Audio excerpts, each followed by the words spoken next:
No, you're the one making that claim. I'm saying that No, I'm not. This is what the data is saying. The earliest sample of R1b is from Villabruna Western hunter-gatherers. Haplogroup R is the last haplogroup into Europe. Are you denying that? I do not think that that's exactly true, no. What's up, everybody? Thank you so much for tuning in with us today. We are building something real here. Free, unrestrained conversations and content that contend with the real issues. If you want to help us keep that going, feel free to buy the FroJax brothers a coffee over at our Buy Me a Coffee link, or you can send some support to our Rumble crypto wallet. Every bit helps, and this helps us stay independent and deliver to you as much value as possible. And while you guys are supporting the mission, make sure to check out FroJax.net to see our merch designs that are dropping weekly. Here you can read more about who we are, check out some of our original music, and grab one of our high-quality clothing items to represent the movement. And when you're there, make sure to sign up for our email list for exclusive discounts and future announcements. If you want to hang out with us live, ask questions, debate, or just hang out with the community, we go live on Rumble at least 3 times a week at 6 p.m. Eastern Standard Time. Make sure to follow us on X and Instagram to stay up to date for our live stream announcements. All of our links are available right there in the description below. We appreciate you guys being part of the team. God bless you and God bless America. Here you can read about who we are, check out some of our original music. Forrest. You can read more about who we are, check out some of our original music, and collect one of our new collect one of our action figures. Get a little Jackson bobblehead. Good evening, ladies and gentlemen. Today, the FroJax brothers will be hosting a debate between two very interesting men. We have Rich Tidwell over here on the right, and then Aodhan MacMhaolain. I will allow them to do their own personal introductions before opening statements. It looks like the debate tonight will be going over 2 main topics. In the first part, Rich will be defending the resurrection of Jesus from a Christian position, and Aodhan, as the pagan contestant, will be challenging this view. And then the second portion of the debate will be regarding Rich's claim that the Europeans are the true Israelites, and they'll be going over an 8-point criteria and genetic clustering maps that Rich provided as defense for his claims. We've allotted specific amounts of time, which I went over with both of the debaters here, for opening statements, cross-exam, and questions for each guest submitted by the audience as well, which we'll get to. In the interest of time, we will only be reading super chats, $10 and up, and these super chats will be held until the end of each of the 2 topic segments. So you guys aren't interrupted, and we can do some after the resurrection and some at the end. The entire debate will likely be 2 to 3 hours, possibly a little more. We're shooting for 9 p.m. as a good time to begin wrapping up, but we want to make sure that nothing is left on the table. Jackson and I have spoken with both of these men before, and we find them both fascinating and incredibly well behaved, so we don't foresee any blood-boiling screams or angry slurs lofted around. We are white after all. However, contentious topics call for contentious conversations and debate, so I'm sure that these men will attempt to defend their views with fierce sincerity and a guilt-free sense of vigilance. For the majority of the discussion, we're not going to be talking. We're just going to be watching and listening. I have a timer handy. Jackson will let the debaters know how much time they have. He'll give a 1-minute warning to wrap up for each statement and response. The only time that we'll interject will be to update the audience, or if the debaters start yelling at each other or whatever. So let's have a good, clean fight and a good conversation, boys. There very well may be a few people in the audience that'll leave here tonight either a Christian or a pagan. So gentlemen, are you both ready? Yes, sir. Okay, yep. Great.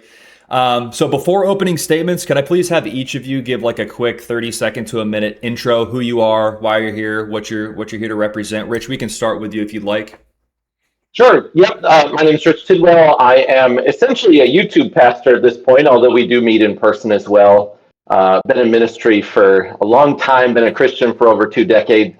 And I actually enjoy polemics, so I appreciate Aodhan getting onto this and being willing to debate, and I genuinely appreciate Aodhan's willingness to write up a rebuttal. It showed me that he was genuine in his refutations, and I'm looking forward to addressing them this evening. You guys can check out more about me at richtidwell.com and also at youtube.com/richtidwell or Instagram, X. I'm on those platforms as well. Really appreciate you guys hosting FroJax. You guys are great as mediators, and I'm sure we will have a respectful debate tonight. So thank you, guys.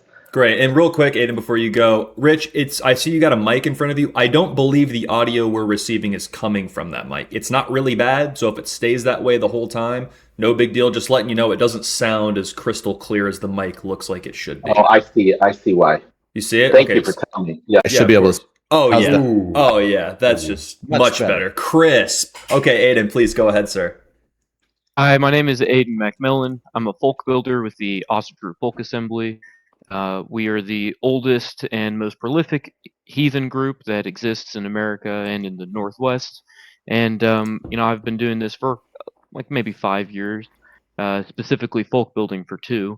And I've been writing for a good amount of time. I write on Substack. You can find me under folkism.substack or the Enchiridion, also under my name, Aodhan MacMhaolain. And I'm glad that you guys are willing to host, and thank you, Rich, for showing up. I'm very pleased. Good to have you both here. So, all right, we can start with the 10-minute opening statement, starting with Rich. And if you extend long enough, I'll be giving you a 1-minute warning just to wrap up the segment. And it's going to be opening statements Yep. and then 10 minutes each on the resurrection. Is that okay with you guys? Yeah. That's fine. Okay, very good. All right, the floor is yours, Rich, starting now.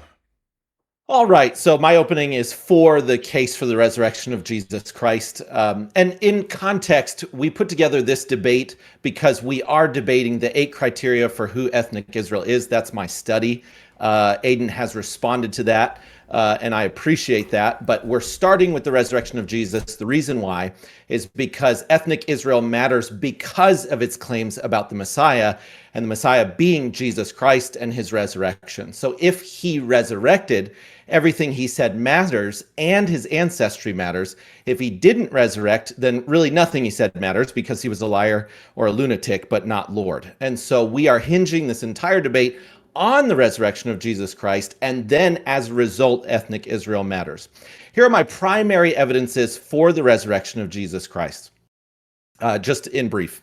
The earliest resurrection creed, which is found in 1 Corinthians chapter 15, verses 3 through 7, dates to within 2 to 5 years of the crucifixion, far too early for legend, and it names living eyewitnesses who could be questioned. So if these people were lying and this was being recorded within a few years of the resurrection, people could have addressed that at the time. So having over 500 eyewitnesses listed, including named witnesses, was significant in the early era. All 4 Gospels list women as primary witnesses of the resurrection. In a culture where women's testimony was legally inadmissible, which Josephus in Antiquities, Book 4, Chapter 8, Section 15 confirms this. Their statements were not admissible in court. No one fabricating this story in that era would have invented female witnesses. It actually hurts rather than helps the cause. So we can't apply our modern mind to it. We have to look at it according to what Josephus said. He was not a Christian, by the way. He was just a Jew. Jewish authorities spread the story that the disciples stole the body, implicitly conceding the tomb was empty. They never produced a body, which would have instantly ended the movement. And even the reason why we're talking about this 2,000 years later is because no body was ever produced. That means that there was some type of failure upon the Roman army and the Jewish religious system from maintaining that body being in the tomb, because everyone knew that Jesus claimed he was going to resurrect, and it was very important to make sure that that didn't spread. It did spread. They never produced the body. We have to answer why. Roman soldiers faced execution for sleeping at their post. A group of frightened fishermen silently overpowering a trained guard unit is historically implausible. These were Western warriors. They were the best in the world, and somehow a group of Israelite men who were not warriors overwhelmed them. It doesn't make sense. Yet the authorities' own cover story admits they couldn't explain the missing body. Next, the apostles suffered torture and death for claims they personally witnessed, not inherited beliefs. People do die for false beliefs. They do die for lies, but rarely for what they know firsthand to be a lie. I'm often reminded of Chuck Colson and the Watergate scandal and how quickly some of the world's most powerful men caved to pressure once they were being scrutinized. That didn't happen with these men. Most of them were put to death, and John of Patmos was exiled to an island. James was a disciple of Jesus, and he became a leader of the Jerusalem church. He died a martyr for proclaiming the resurrection, one of the earliest martyrdoms. And he's recorded in Josephus' Antiquities, Book 20, chapter 9, section 1. So James is important because the external extra biblical sources actually support the idea of people converting to Christ, claiming that he resurrected, and then being put to death very early. Paul was actively persecuting and executing Christians before a dramatic reversal he attributed to a personal encounter with the risen Jesus at great personal cost. So Paul doesn't make sense. He doesn't benefit socioeconomically. He actually is hated by Christians as well because he used to persecute them. So there's a decent population of Christians who don't trust Paul. Paul loses all of his accolades when he converts to Christianity, and he claims he's seen the risen Christ all the way to his beheading in Rome. His life doesn't make sense unless he really did witness the resurrected Christ. Jews had no concept of an individual rising bodily in the middle of history. Resurrection was expected for everyone at the end of the age. In other words, they weren't expecting not only Christ to resurrect, but it's recorded that many saints actually resurrected at the same time as Jesus in Matthew's gospel. That wasn't an expected event other than the fact that Jesus himself had prophesied it. The Shroud of Turin's image is a photographic negative with 3D encoded depth data. So this image is supposedly the resurrected Christ.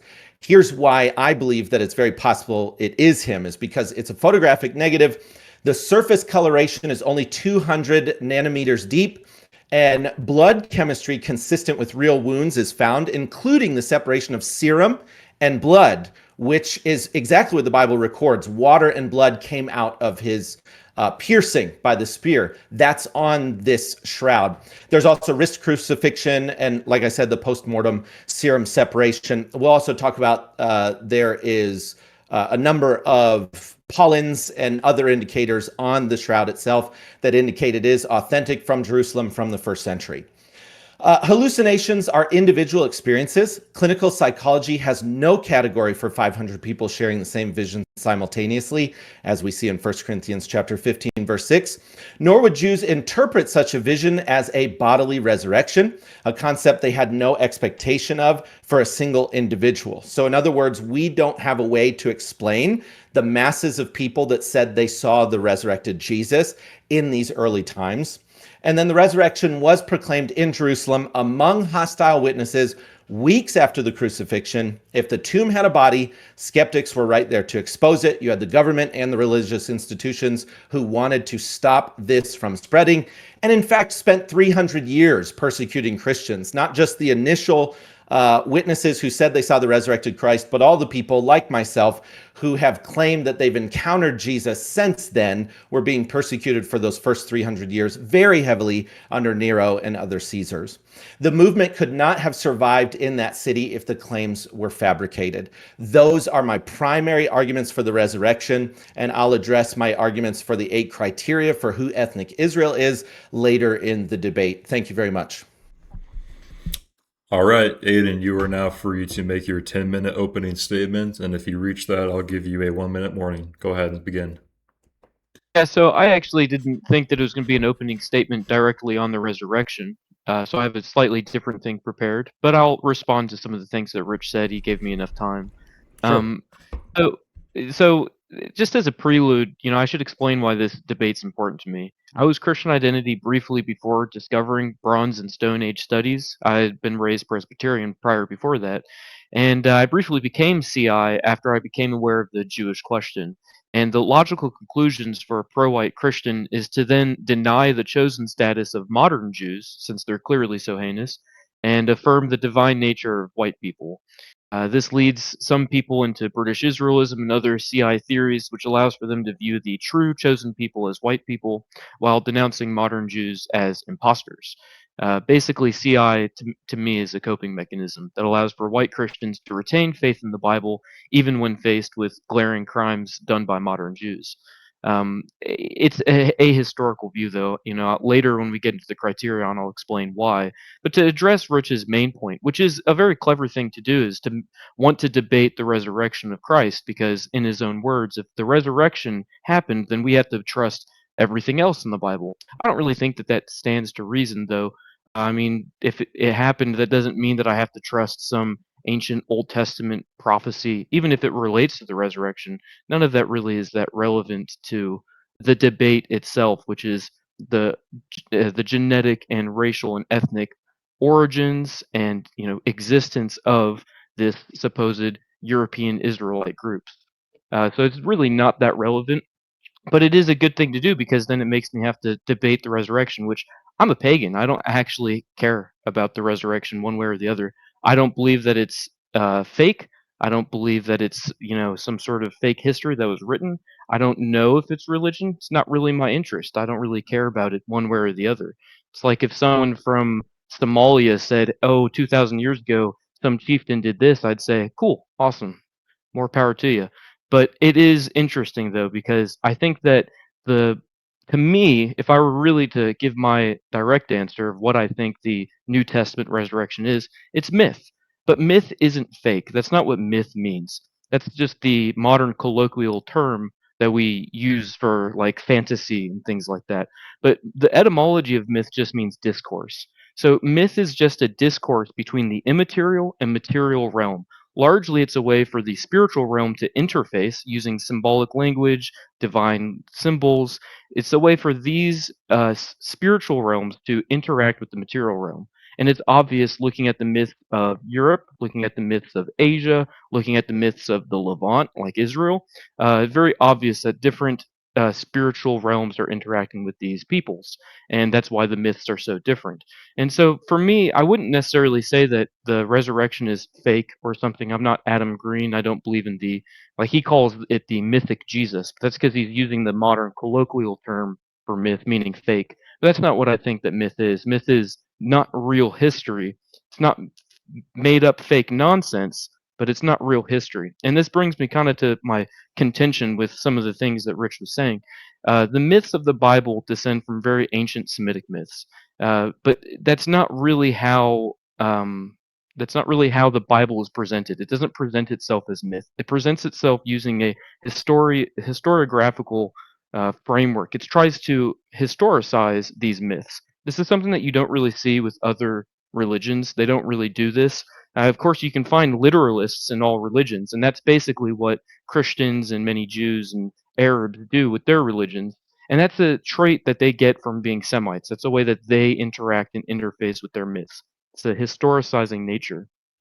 Um, and that's something that like I do have some qualms with that, but again, I don't think that that's actually relevant to any debate about the genetic and very real bona fide history of Europeans and Israelites. It doesn't matter if Jesus resurrected and if you can trust or not trust some prophecy from the Old Testament. That's not relevant to a genetic debate ultimately.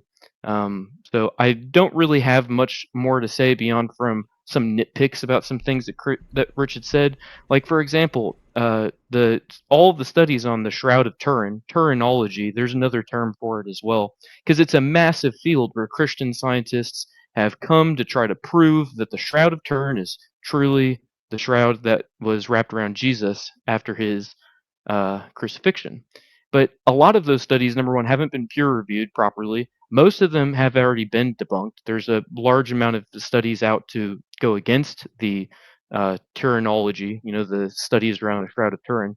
And ultimately, all that stuff that sort of debate tactic or that sort of rhetorical tactic that you see certain Christians doing, basically what they're saying is science has an explanatory power. It can explain nature in some way. It can give us very precise details and data that proves something is true or false. And so they realize that science has this explanatory power. So then they attempt to utilize science and to prove something from the Bible. But that's not really an accurate way to look at science or to utilize science. And Turinology is an especially egregious field for that reason.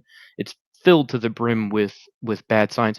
For example, there's this one guy who did a study on like the pollen that is found on the fibers, and it hasn't been able to be proven by anybody else. He was the only guy who could do this study, and the methodology that he used is something that if we could do that, oh man, pollen studies would be just so in depth and insightful. But he's the only guy who's ever able to do that, and you'll find this a lot with other things in the Turinology. there's not really many other things that I wanted to address, except I will say this. If the resurrection is true and the prophecies of Israel's regathering are real, they don't need genetic data to be true. They don't need Paul saying this or they use some woman here. They don't need any rhetorical arguments. From the Christian standpoint, they should just stand on their own biblical terms. You shouldn't have to be able to prove it. You shouldn't feel like you have to prove the resurrection. It's not necessarily something that requires a genetic argument on the aDNA record. It doesn't require terminology. It doesn't require any of that. It should just be something that you believe and have faith in. And I'm not arguing against that. Again, I don't really have a dog in the fight of, is the resurrection real? Isn't it real? It's not relevant to genetic studies. Yeah, I'll hand the floor back because that's all I got to say. All right, so it seems that the main contention is on the notion of the genetic argument for Europeans being the Israelites. Would you gentlemen prefer to jump to that topic? What are we thinking? We do have 5-minute responses allotted each for this, but it seems like the opening statements and the topic of resurrection had some cross-pollination. So if you guys want, we can just do 5-minute responses to that each, just so that you can get a word in there. Rich, what do you guys think about that? Go ahead, yeah. Sure. All right, so we're going to Okay. give a 5-minute rebuttal for Rich starting now, sir. Okay, so first, I believe Aodhan is obscuring the importance of the resurrection. For one, our calendar is on the basis of the resurrection. And secondly, we have to trust what Jesus said if he did resurrect. So he either lied about resurrecting and didn't resurrect, or he told the truth. And he also affirmed the rest of the scriptures. So we have a man claiming to be Lord. In fact, in John 8:58, he says, before Abraham was born, I am. So he claims to be God. That's the title God gives in Exodus 3 in the Old Testament. He makes giant claims. And so if he did not resurrect, it's all nonsense. It's all myth, as Aodhan's trying to proclaim that it is. I am presenting that it is historical record and that it did in fact happen. And as a result, everything he says is of consequence, and so is his nationality, and so is the nation that he descended from. So it is all related. He's not concerned about the resurrection. He calls it a myth or, quote, not real history. But it is not a story. It is a historical record, hence the witnesses, hence the archaeological findings, hence things like the Shroud of Turin, and the written evidences, the extra-biblical evidences, Tacitus, Suetonius, Josephus, and a number of others who corroborate and converge together on the fact that there was a man named Jesus and his body disappeared. So it is not a story and it is not a myth. It's historical record. The historical record of the Bible, he says, oh, this is just like other religions. They go and do this. They just make up their myths and have these stories, but the Bible treats it like it actually happened. The problem for Mr. Aodhan is that the Bible is repeatedly proven by archaeological findings and historical records. Time and time again, what the Bible records is what we find happened in the historical record or in the archaeological findings, even scientific findings of Scripture. For example, circumcision is commanded to be on the 8th day. No one knew why that was when that commandment was given. However, modern science proves that circumcision is done on the 8th day because that is when blood coagulates. Vitamin K is at its highest.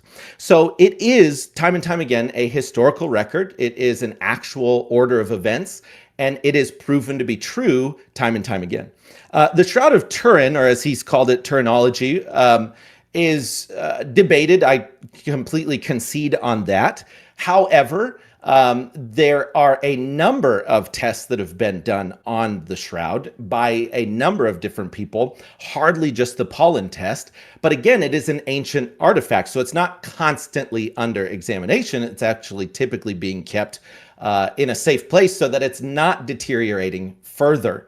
The problem is that shroud, for Aodhan, the problem is that shroud has not been disproven, despite what he's trying to share. It has a photographic negative, which is something that the scientists have not been able to reproduce. The closest they've gotten was doing a laser test where they tried to burn the same type of image onto similar cloth, and it was exceedingly difficult to do. In other words, there was nothing in existence at the time of this supposed forgery that could have caused this photo negative on the Shroud of Turin. The blood was laid down before the image, so the blood is on the cloth before there was ever a photo negative placed onto the cloth. The fibers under the blood are colored. This means the blood reached the linen first. There's anatomically precise wounds. And again, the pollen, which we addressed, it was Swiss criminologist Max Frios-Sulzer 1 minute warning, who lifted sir. the pollen grains. Who lifted the pollen grains from the cloth with adhesive tape. A flowering plant image consistent with Judean spring is also on the cloth. There's limestone from Jerusalem on the cloth, and it's been there's been an independently documented face cloth, which was a separate cloth that has the exact same things on it. The hoax struggles to fit because a successful medieval forgery would require an artist who somehow encoded a photographic negative and three-dimensional data, colored only the top 200 nanometers of the fibers without pigment or brushstroke, and applied it anatomically and biochemically accurate real human blood before the image. So this is a difficult shroud to create a hoax with, and that's why there is such thing as Turinology. All right, that is time. Aodhan, 5 minutes. The floor is yours for rebuttal. Yeah, so you did get a couple of things wrong with what I was saying. So myth isn't real history, but that doesn't mean it's fake or nonsensical. Don't get me wrong. I have great respect for myth. I just don't have the modern secular or even the Christian view towards myth that you and many secular people have. I don't think that myth is nonsense. I was very clear that it's a discourse between the spiritual immaterial realm and the material realm, and it teaches us important things that are relevant to nature and reality and things like that. But also Tacitus doesn't say that Jesus disappeared from the tomb. He just mentions the existence of Christians, and a lot of the early accounts that you're talking about, like Josephus and others, they also aren't exactly the best sources for any of these sorts of things. Now, again, I'm not actually arguing that the resurrection never happened. I have no dog in that fight. It's you who feels as though if the resurrection didn't happen, then Jesus must be a liar. And all of these prophecies and all of these Old Testament things, it all must just be one big hokey thing. I don't know why you would have to think that either way. I mean, you should just have faith in your religion. And if you think it's true, like real history true, then yeah, it is wrong. It's not real history. There's a lot of issues with the Bible, both the Old Testament and the New Testament. I mean, I know you're a young Earth guy. I know you believe in this whole Hebrew Israelites thing.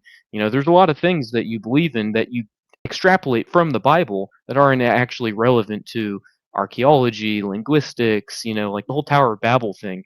Like there is a theory that maybe we all spoke one language, but that can't be proven, or at least it hasn't been proven. And it's the same thing with all of the Shroud of Turin stuff. There's a lot of interesting studies, and I honestly wish that Christian scientists would put the amount of ingenuity that they've showed into the Shroud of Turin into other fields of study.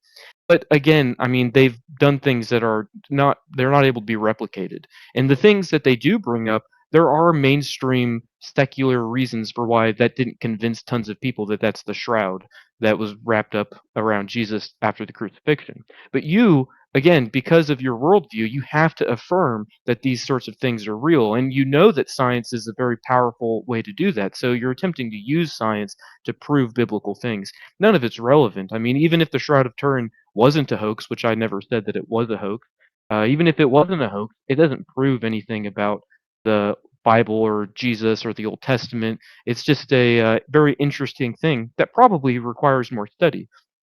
But a lot of those studies probably aren't going to agree with the Bible. So, I don't really think that any of this is that compelling to me. All right, well done, gentlemen. We're now going to be jumping into the main portion of the debate regarding the study on the European Israelites. Mr. Tidwell, the floor is yours for 10 minutes, and if you extend long enough, I'll be giving you a 1 minute warning beginning now. Okay. Aodhan, just to wrap up what we were just talking about, the reason why it's important to me to prove it, I already believe, but I also have consequential beliefs of where a person goes eternally if they don't believe in a savior, which you're familiar with because of your upbringing. So my point for sharing anything that I'm sharing is actually to convince you of the resurrection of Jesus and his claims so that you can be saved. Ultimately, it's for your benefit, not mine. right? If it was for my benefit, I already believe that I'm saved as a result. So I want to sway you to believe that he's resurrected. So that is the reason, whether you care or not, that is the reason for the arguments. It's for your benefit, not mine. Okay, regarding the 8 criteria, the question, God declared that ethnic Israel would never cease to exist as a distinct people in Jeremiah chapter 31, verses 35 through 37. If that's true, they must be identifiable somewhere on earth today. My study presents 8 criteria derived from scripture and tests them against peer-reviewed genetic research, ancient DNA, historical primary sources, and comparative linguistics. One population satisfies all 8 simultaneously. Haplogroup R populations of Europe and their diaspora. My 8 criteria are, this is a quick list, the peculiarity of the Israelites. Haplogroup R, which is the sole haplogroup that I argue as being Israelites, not haplogroup I. So not all Europeans. And if Aodhan tries to make that claim, that is not the claim of the study. It is a specific paternal haplogroup. Haplogroup R bodies are at Israelite sites and are classified as genetic outliers by researchers. Yet strontium isotope analysis confirms they were born locally in the lands of Canaan, which Aodhan failed to address in his study. They were peculiar from the Canaanites and born locally. That's exactly what the Bible says about the Israelites. Haplogroup R pulses in and out of the Levant. They appear at Levantine sites between 1500 and 1200 BC. And this is based on the bodies we've found, the remains we found. And their population numbers peak at 1000 BC, which is the Davidic kingdom. Then it fades after the Assyrian Babylonian exiles, and 3 independent studies document this: Argonaut Tamir 2020, Feldman 2019, and Haber 2020. So if Aodhan tries to say I have no studies that support anything I'm saying, it's nonsense. I have over 100 citations in the study. Levite preservation. Ashkenazi Levites carry R1A-M582, descending from R1A M417, the haplogroup of sample I2189 buried at Megiddo during the conquest era. It's an unbroken biological line to 300,000 living Levites today. And Baer et al. 2003, 2017, and Ruzzi et al. 2013 all confirm that this is a genuine Israelite line that has its founding in Israel in the time of the Joshua and Judges period. Disease curses that are prophesied to come over the Israelites, medieval Northern and Western Europe have been the worldwide epicenter of these diseases, specifically leprosy and tuberculosis, which was found in the 1st century Jerusalem tomb. This is not the Shroud of Turin. This is called the Tomb of the Shroud. So the 1st century Jerusalem Tomb of the Shroud carried both diseases as well as maternal haplogroups that all point to Europe. Every one of them, H, V, T, and W. And H, for example, peaks in Basque Country, Spain, and in Wales in the British Isles. Some of the studies, Matheson, 2009. My 5th criteria is dairy tolerance. People take this for granted, but Northwestern Europeans carry 90 to 95% lactase persistence, highest on earth, specifically cow dairy, okay? And this is what the Israelites are drinking in the scriptures. It's consistent with a covenant people whose promised land flows with milk and honey. It's consistent with Solomon stating that he drinks milk from the flock and honey as well. The rest of the world is 25% or less lactase persistence. So Europeans stand out in that regard. 6th criteria is prophetic amnesia. Haplogroup R populations have entirely forgotten any Levantine connection, fulfilling Jeremiah chapter 50, verse 6. Fragments of cultural memory persist in legal system and early church practice, as well as language. I'm sure that Aodhan is familiar with this, but there are ties between Gaelic and Celtic languages and the Semitic Afro-Asiatic languages. If he I see him shaking his head. If he denies it, we'll challenge him on that. The apostolic visitation. 4 independent sources across a millennium confirm early apostolic contact with the British Isles. This is critical because Jesus said for the apostles to specifically go to the lost sheep of the house of Israel. Tertullian, who is circa 197 AD, Eusebius 314, Gildas, which was a monk, British monk, in 540, and the Declaration of Arbroath in 1320. These all indicate that the apostles came very early, and in fact, it's Gildas that makes the case that they came during the reign of Tiberius Caesar, prior to the establishment of Roman occupation. Not that Romans had never been there, but there was no Roman occupation, and there certainly wasn't a Romanized church.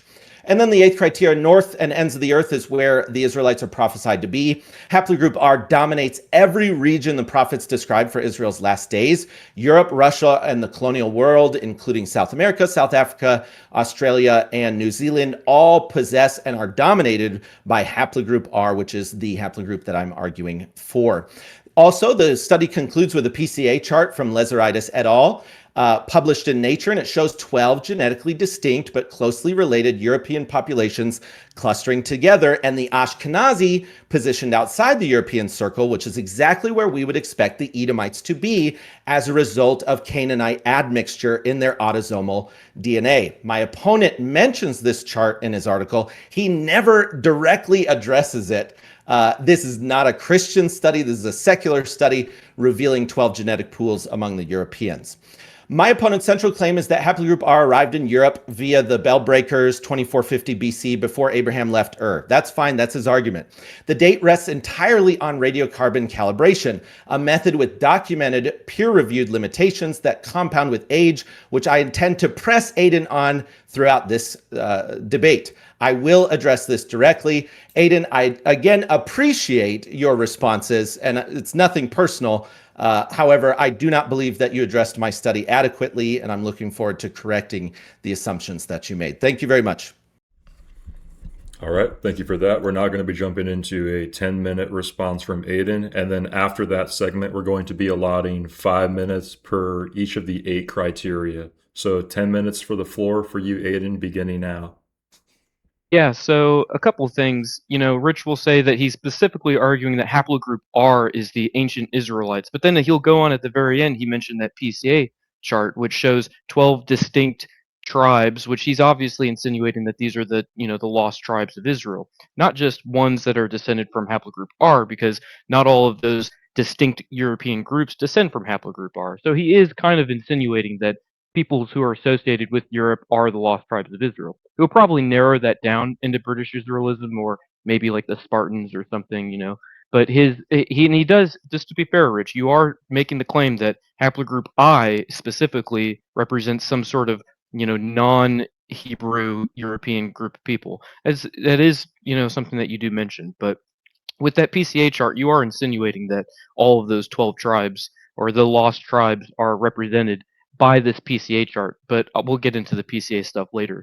And just to be clear, I'm arguing from the well-established field of archaeogenetics, comparative mythology, Indo-European or European linguistics. These are studies that include thousands and thousands of papers and hundreds of scholars. The papers that Rich is citing from directly are made up, they're written by multiple different scholars. It's not just like one guy or a couple guys, it's many of them. And then it gets peer reviewed, oftentimes by scholars of different papers. It's a very in-depth field filled with a lot of, very, very careful science. And Rich isn't being careful. He'll pick and choose and kind of go with what he wants, especially based off of the Bible. Because if the Bible is insinuating something, then he has to find something in science that backs that up, even if the papers themselves aren't actually saying that. Like, for example, he mentioned this these outliers, these R1A outliers. Those are directly associated with the Philistines in that paper. They're not associated with Israelites, and those haplogroups remained. Some of them are even around today. They didn't just completely disappear, and they never pulsed into and pulsed out of. They're directly related to the Bronze Age collapse. Most scholars relate them to the Pelasgians, the ancient, Hellenic peoples.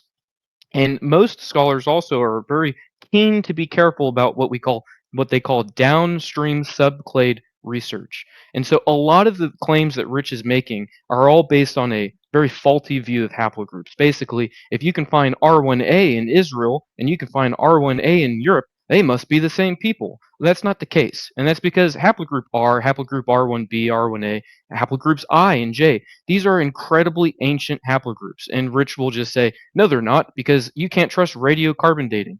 First off, all of the limitations of radiocarbon dating can be accurately identified, and there's already been peer-reviewed studies. You mentioned these. There have been peer-reviewed studies on the limitations of these. Well, there's also studies on how you can, work around these, or if specifically not work around them, but to verify them using other things. So, like for example, genetic data itself can be dated without radiocarbon dating. They can do this by looking at the descending, like it's I don't know the exact terminology, but they can do it by looking at the ascending and descending lines. They can tell based off of your genetics roughly how many generations you might have had before you.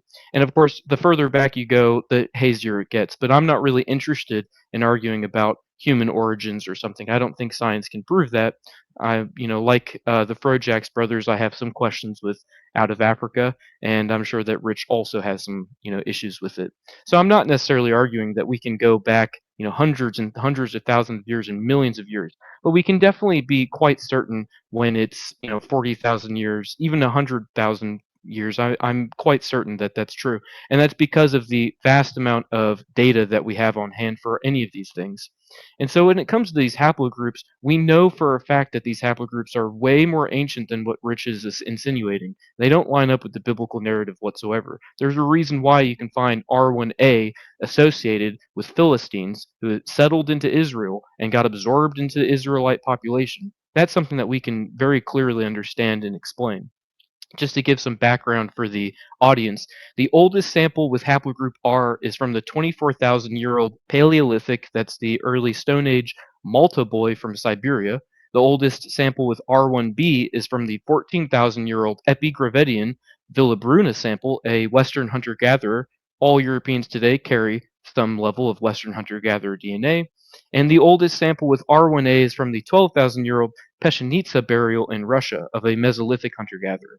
These dates are not just affirmed through one or two radiocarbon dating studies, they're affirmed through a myriad of them, largely not just with the actual skulls and skeletons themselves, but with the tools that they use, and very rare, but sometimes clothing. We do get some bits of clothing at times. And so there's many different ways that we can cross-examine and compare to try to get accurate datings. And again, the methodology for these things are very, very concise, and they know the limitations. It's not like people who disbelieve in radiocarbon dating are bringing up something fascinating. Usually it's the scientists themselves who are pointing out the limitations. But because lay people don't understand any of this, they just take those and run with them. So haplogroup IJ diverged into I and J 43,000 years ago and are related to very archaic hunter-gatherers of the Stone Age. Haplogroup I largely went into Europe and became associated with Epigravidians. These are Stone Age Europeans. We find their sites all over Western Europe, and other related populations as seen with the samples from Pugliese Cave in Italy. On the other hand, J stayed in the Caucasus and Anatolia and became foundational for many Middle Eastern lines. You can find haplogroup J both in Europe and in the Middle East. That does not denote that this is one tribe or another. This is a very, very ancient haplogroup that came into these places tens of thousands of years ago, totally unrelated with peoples written down in modern history texts or even ancient history texts. How do we know if one tribe is related to another or if one man's related to another? It's through downstream subclade research. And this is why haplogroups end up having like R1b, M25 or something, or L22. That's a downstream subclade. And every generation actually adds to that. And so, like, for example, I'm I2, I2A, and I come from I2A L22, which is associated with the Norse Gaels. Well, if I had a son and my brother had a son, that actually is something that they would be able to prove based off of these downstream subclade studies. And hey, guess what? When they do these studies on the ancient Levant, they do not find that these people are related to Europeans. They find that they're related to other Semites, which is what they cite in their own studies.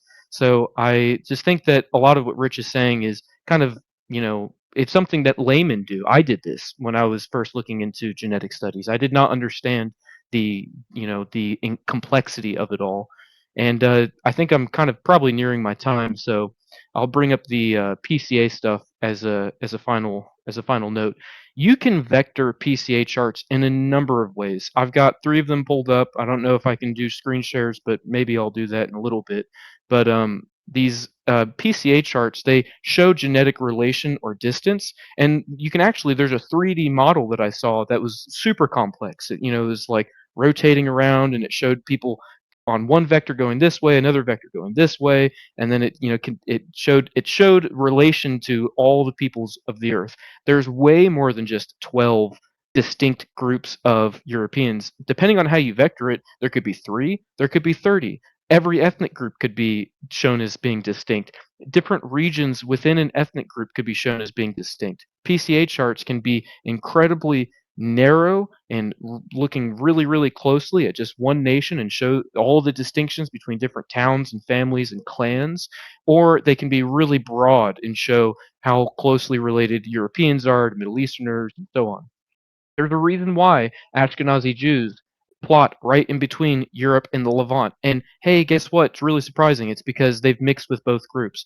Now, most of their genetics can be traced directly back to the Levant, which there's a myriad of studies on this. So I don't really know why the Christian identitarian people will try to. Yeah, I don't know why they'll try to bring up genetic studies when there's genetic studies on Jews, Sephardics, Mizrahis, Ashkenazis, and they all carry genes that go back to some Semitic Levantine group. So that's all I got now. All right, we'll now be jumping into 5 minutes for each of the 8 criteria. Beginning now, 5 minutes for Rich Tidwell. Begin. Okay, so Aodhan's primary point is he is basing his view on the fact that carbon-14 dates can be trusted. The problem with this is that int-cal calibration degrades with depth. So int-cal 20 uses tree rings called dendrochronology, coral, marine sediments to reconstruct past C14 levels. The tree rings can extend back allegedly to 14,000 years with reasonable confidence. Beyond that, calibration relies on marine and other error ranges and assumptions. We know that there are offsets because of the Levantine offset, because of the reservoir effect, but the primary issue is the magnetic field problem. Carbon-14 is produced by cosmic rays hitting atmospheric nitrogen. Earth's magnetic field modulates cosmic radiation. Paleomagnetic data confirms the field was varied significantly. A stronger magnetic field in the past would suppress C14 production, making organisms from that era appear far older than they actually are, potentially by thousands of years. This is a serious technical objection to deep prehistory radiocarbon dates. It affects all the migration data. It affects everything. So the more thousands of years you go back, the less accurate it is. And so it's important that we address the fact that I am challenging those C14 dates. And also to challenge something he said, genetic data does use C14 dates to determine the timeline for mutations, because when those bones are found, they date them. So that helps us to understand when the mutation is. However, again, that can be skewed by not knowing how much carbon-14 is in the air or how heavy the cosmic radiation was. Okay, so actually point 1, the criterion 1, peculiar from the Canaanites. His objection is that our haplogroups in the Levant just reflect a mixed region, Aegean traders and what have you. In his study, if you haven't read it, you should read both of our studies. My response is he never mentions strontium isotope analysis, and he didn't just now in his rebuttals. SIA confirms that these are individuals that I'm arguing were born locally in Canaan. Aodhan, you have to address this. Not transient foreigners, not from somewhere else. They weren't just coming in on a ship. They're born there, and their SIA confirms it. They're genetically distinct. They never assimilated across multiple generations. They are there in great numbers during the Davidic kingdom. They do pulse in, they do exit. Regardless of what you say, that's what the studies say.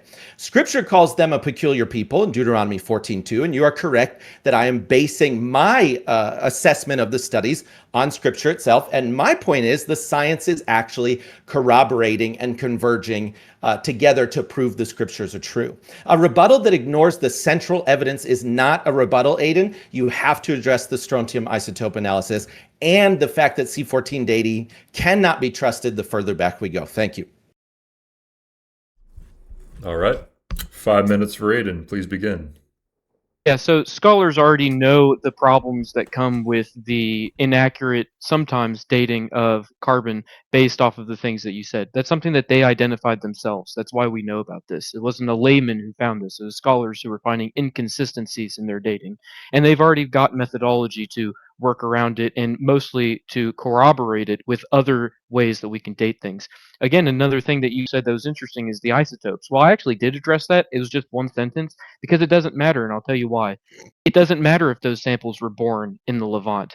That doesn't mean that that's where their haplogroups, that specifically their haplogroups, are associated with Pelasgians or the Philistines. They're not associated with the Israelites, and so that's why they, are considered outliers relative to the local population, who are these Semitic Canaanites and Israelites, who are related to each other. Their languages are related, their mythologies are related, their genetics are related. Genetic studies that you're citing from actually point these things out. And another point that I should bring up with this is if let's say that a Bronze Age Pelasgian or Greek guy, an Aegean, if let's say he comes in and he mixes with the founding people, and his haplogroup stays the dominant haplogroup throughout the Philistines, and all of his descendants are going to be born there. So the isotope data, which is something that they use, like it's a way that you can test to see where people had been born or not, which regions they'd grown up in, really is what they're getting at. And yeah, most of those samples, those outlier samples, they all did grow up in the Levant. That doesn't mean that they're Israelites. That's not what the study is saying. If the study found the ones that you're citing from about the Philistine samples, if that study had said or had found, oh, these are Israelites, they would have said that. They would have pointed that out. And also, if they had found that these people are related to like the Scots or the Irish or the Basque or anyone, they would have pointed that out too. It would have been obvious as day to these people. So it's just, again, it's a little dubious of evidence. And yeah, I am going to just kind of ignore the biblical stuff because it's not relevant to genetic studies and archaeological studies and the historical narrative. It's just myth, which doesn't mean fake. It's just not real history. But yeah, I think that the other part about this criteria that I have a problem with is the other issues of what he was saying, like that somehow these haplogroups denote pure tribes. That's not what haplogroup data does. You can find haplogroups across a wide swath of populations. Just because the scholars found R1A in the Levant does not mean that the Israelites are R1A. That's not what they found at all. And that also doesn't mean that somehow we're related to Israelites. That's just not how haplogroup studies work. That's all I've got. Cool. All right. We can move to 5 minutes for Rich discussing criteria 2. Whenever you're ready, please begin. Okay, so repeatedly Aodhan's making the case that, doesn't matter. He'll use this dismissive attitude. The problem is he's brought up the Philistines twice now. The Philistines are descendants of Ham, scripturally, and they are haplogroup E, not R. So when R pulses into Ashkelon, which is a Philistine city, and I hope you familiarized yourself with this, J and E are present in Ashkelon prior to, during, and after the haplogroup R pulse. The haplogroup R pulse fits within the Joshua and Judges period after 1446 BC Exodus. So Philistines are not haplogroup R. That's a false statement. You're also stating that the scientists would have pointed out, that haplogroup R are the Israelites if that was the truth. This just isn't true. Again, they're stating which haplogroups are in the area, not necessarily who those haplogroups are. And going back, this is a later criteria, but Ashkenazi Levites are haplogroup R1A, and the studies do validate the fact that haplogroup R is an Israelite haplogroup in those circumstances. My argument is that J and E are the Edomites, which historically, regardless of the Bible, converted to Judaism about 125 years prior to to Christ's birth and to the first century. So scripture and science also aligning is real history. So you can't dismiss the book. That just shows a cognitive bias against the book. You can't dismiss the book because you don't want it to be true. When it states historical facts, they are historical facts. It doesn't matter that they're in the Bible. They are true. It is real history. And then paternal, haplogroups, and you brought up R1A, which is what's associated with the Levites. Paternal haplogroups are traceable to a father, hence the term paternal. And my argument is that that father is Jacob, based on the placement of haplogroup R in the Levant at the right time and their migration into Europe, displacing haplogroup I later on. Criterion 2, they pulse in and out of the Levant. His objection is R1b is in Western Europe very early. I'm arguing against that because of C14 dating issues. My response, Criterion 2 makes no claim about how Western Europeans got R1b. The claim is about a genetics pulse in and out of the Levant during the biblical timeline. So you could say, well, there's R somewhere else as well. Okay, we can debate that out, I guess, but my primary argument is that this group pulses in and out of the Levant at exactly the right time and has its population level impact during the Davidic kingdom, which is exactly what the Bible records the Israelites did. The independent studies document it. He doesn't engage the studies. So for example, on Feldman et al., the paper shows European-related ancestry declining by Iron Age 2, whether explained as Philistine assimilation, which is his read, or Israelite departure, which is my read. The signal's identical, same data, different explanation. His is a theological objection, not a genetic one. Again, don't be deceived by Aodhan. He has a bias against Scripture. So he's going at this theologically, even though he's claiming to be only scientific. I'm being honest that I have a religious motivation and I am aligning science with what I believe to prove and corroborate what the Scriptures state.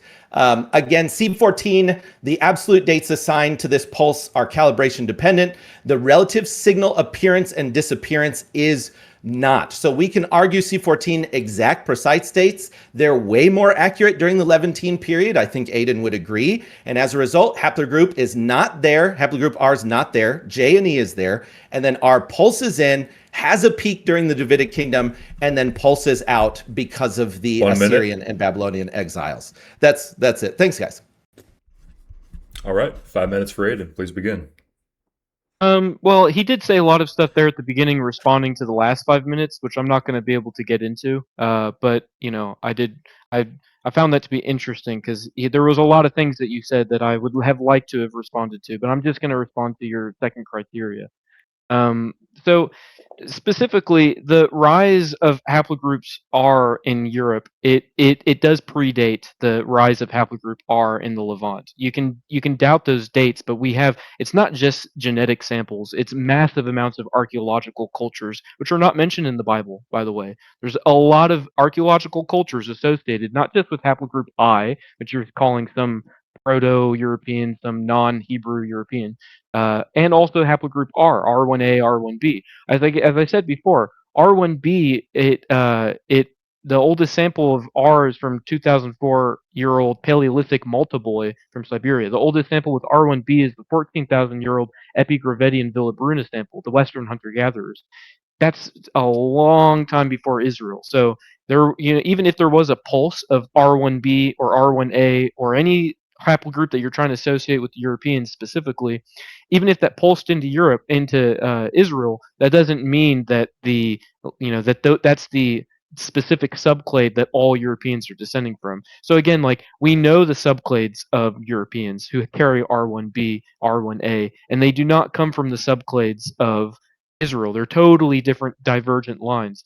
And I do actually address all of this in my response to you. I'm directly citing from the same sources that you are citing from, and they don't say the things that you say. You think that maybe these scholars would have walked away thinking, that we were the true Israelites, but that's not at all what they think. So I don't know why you are citing from them in the first place.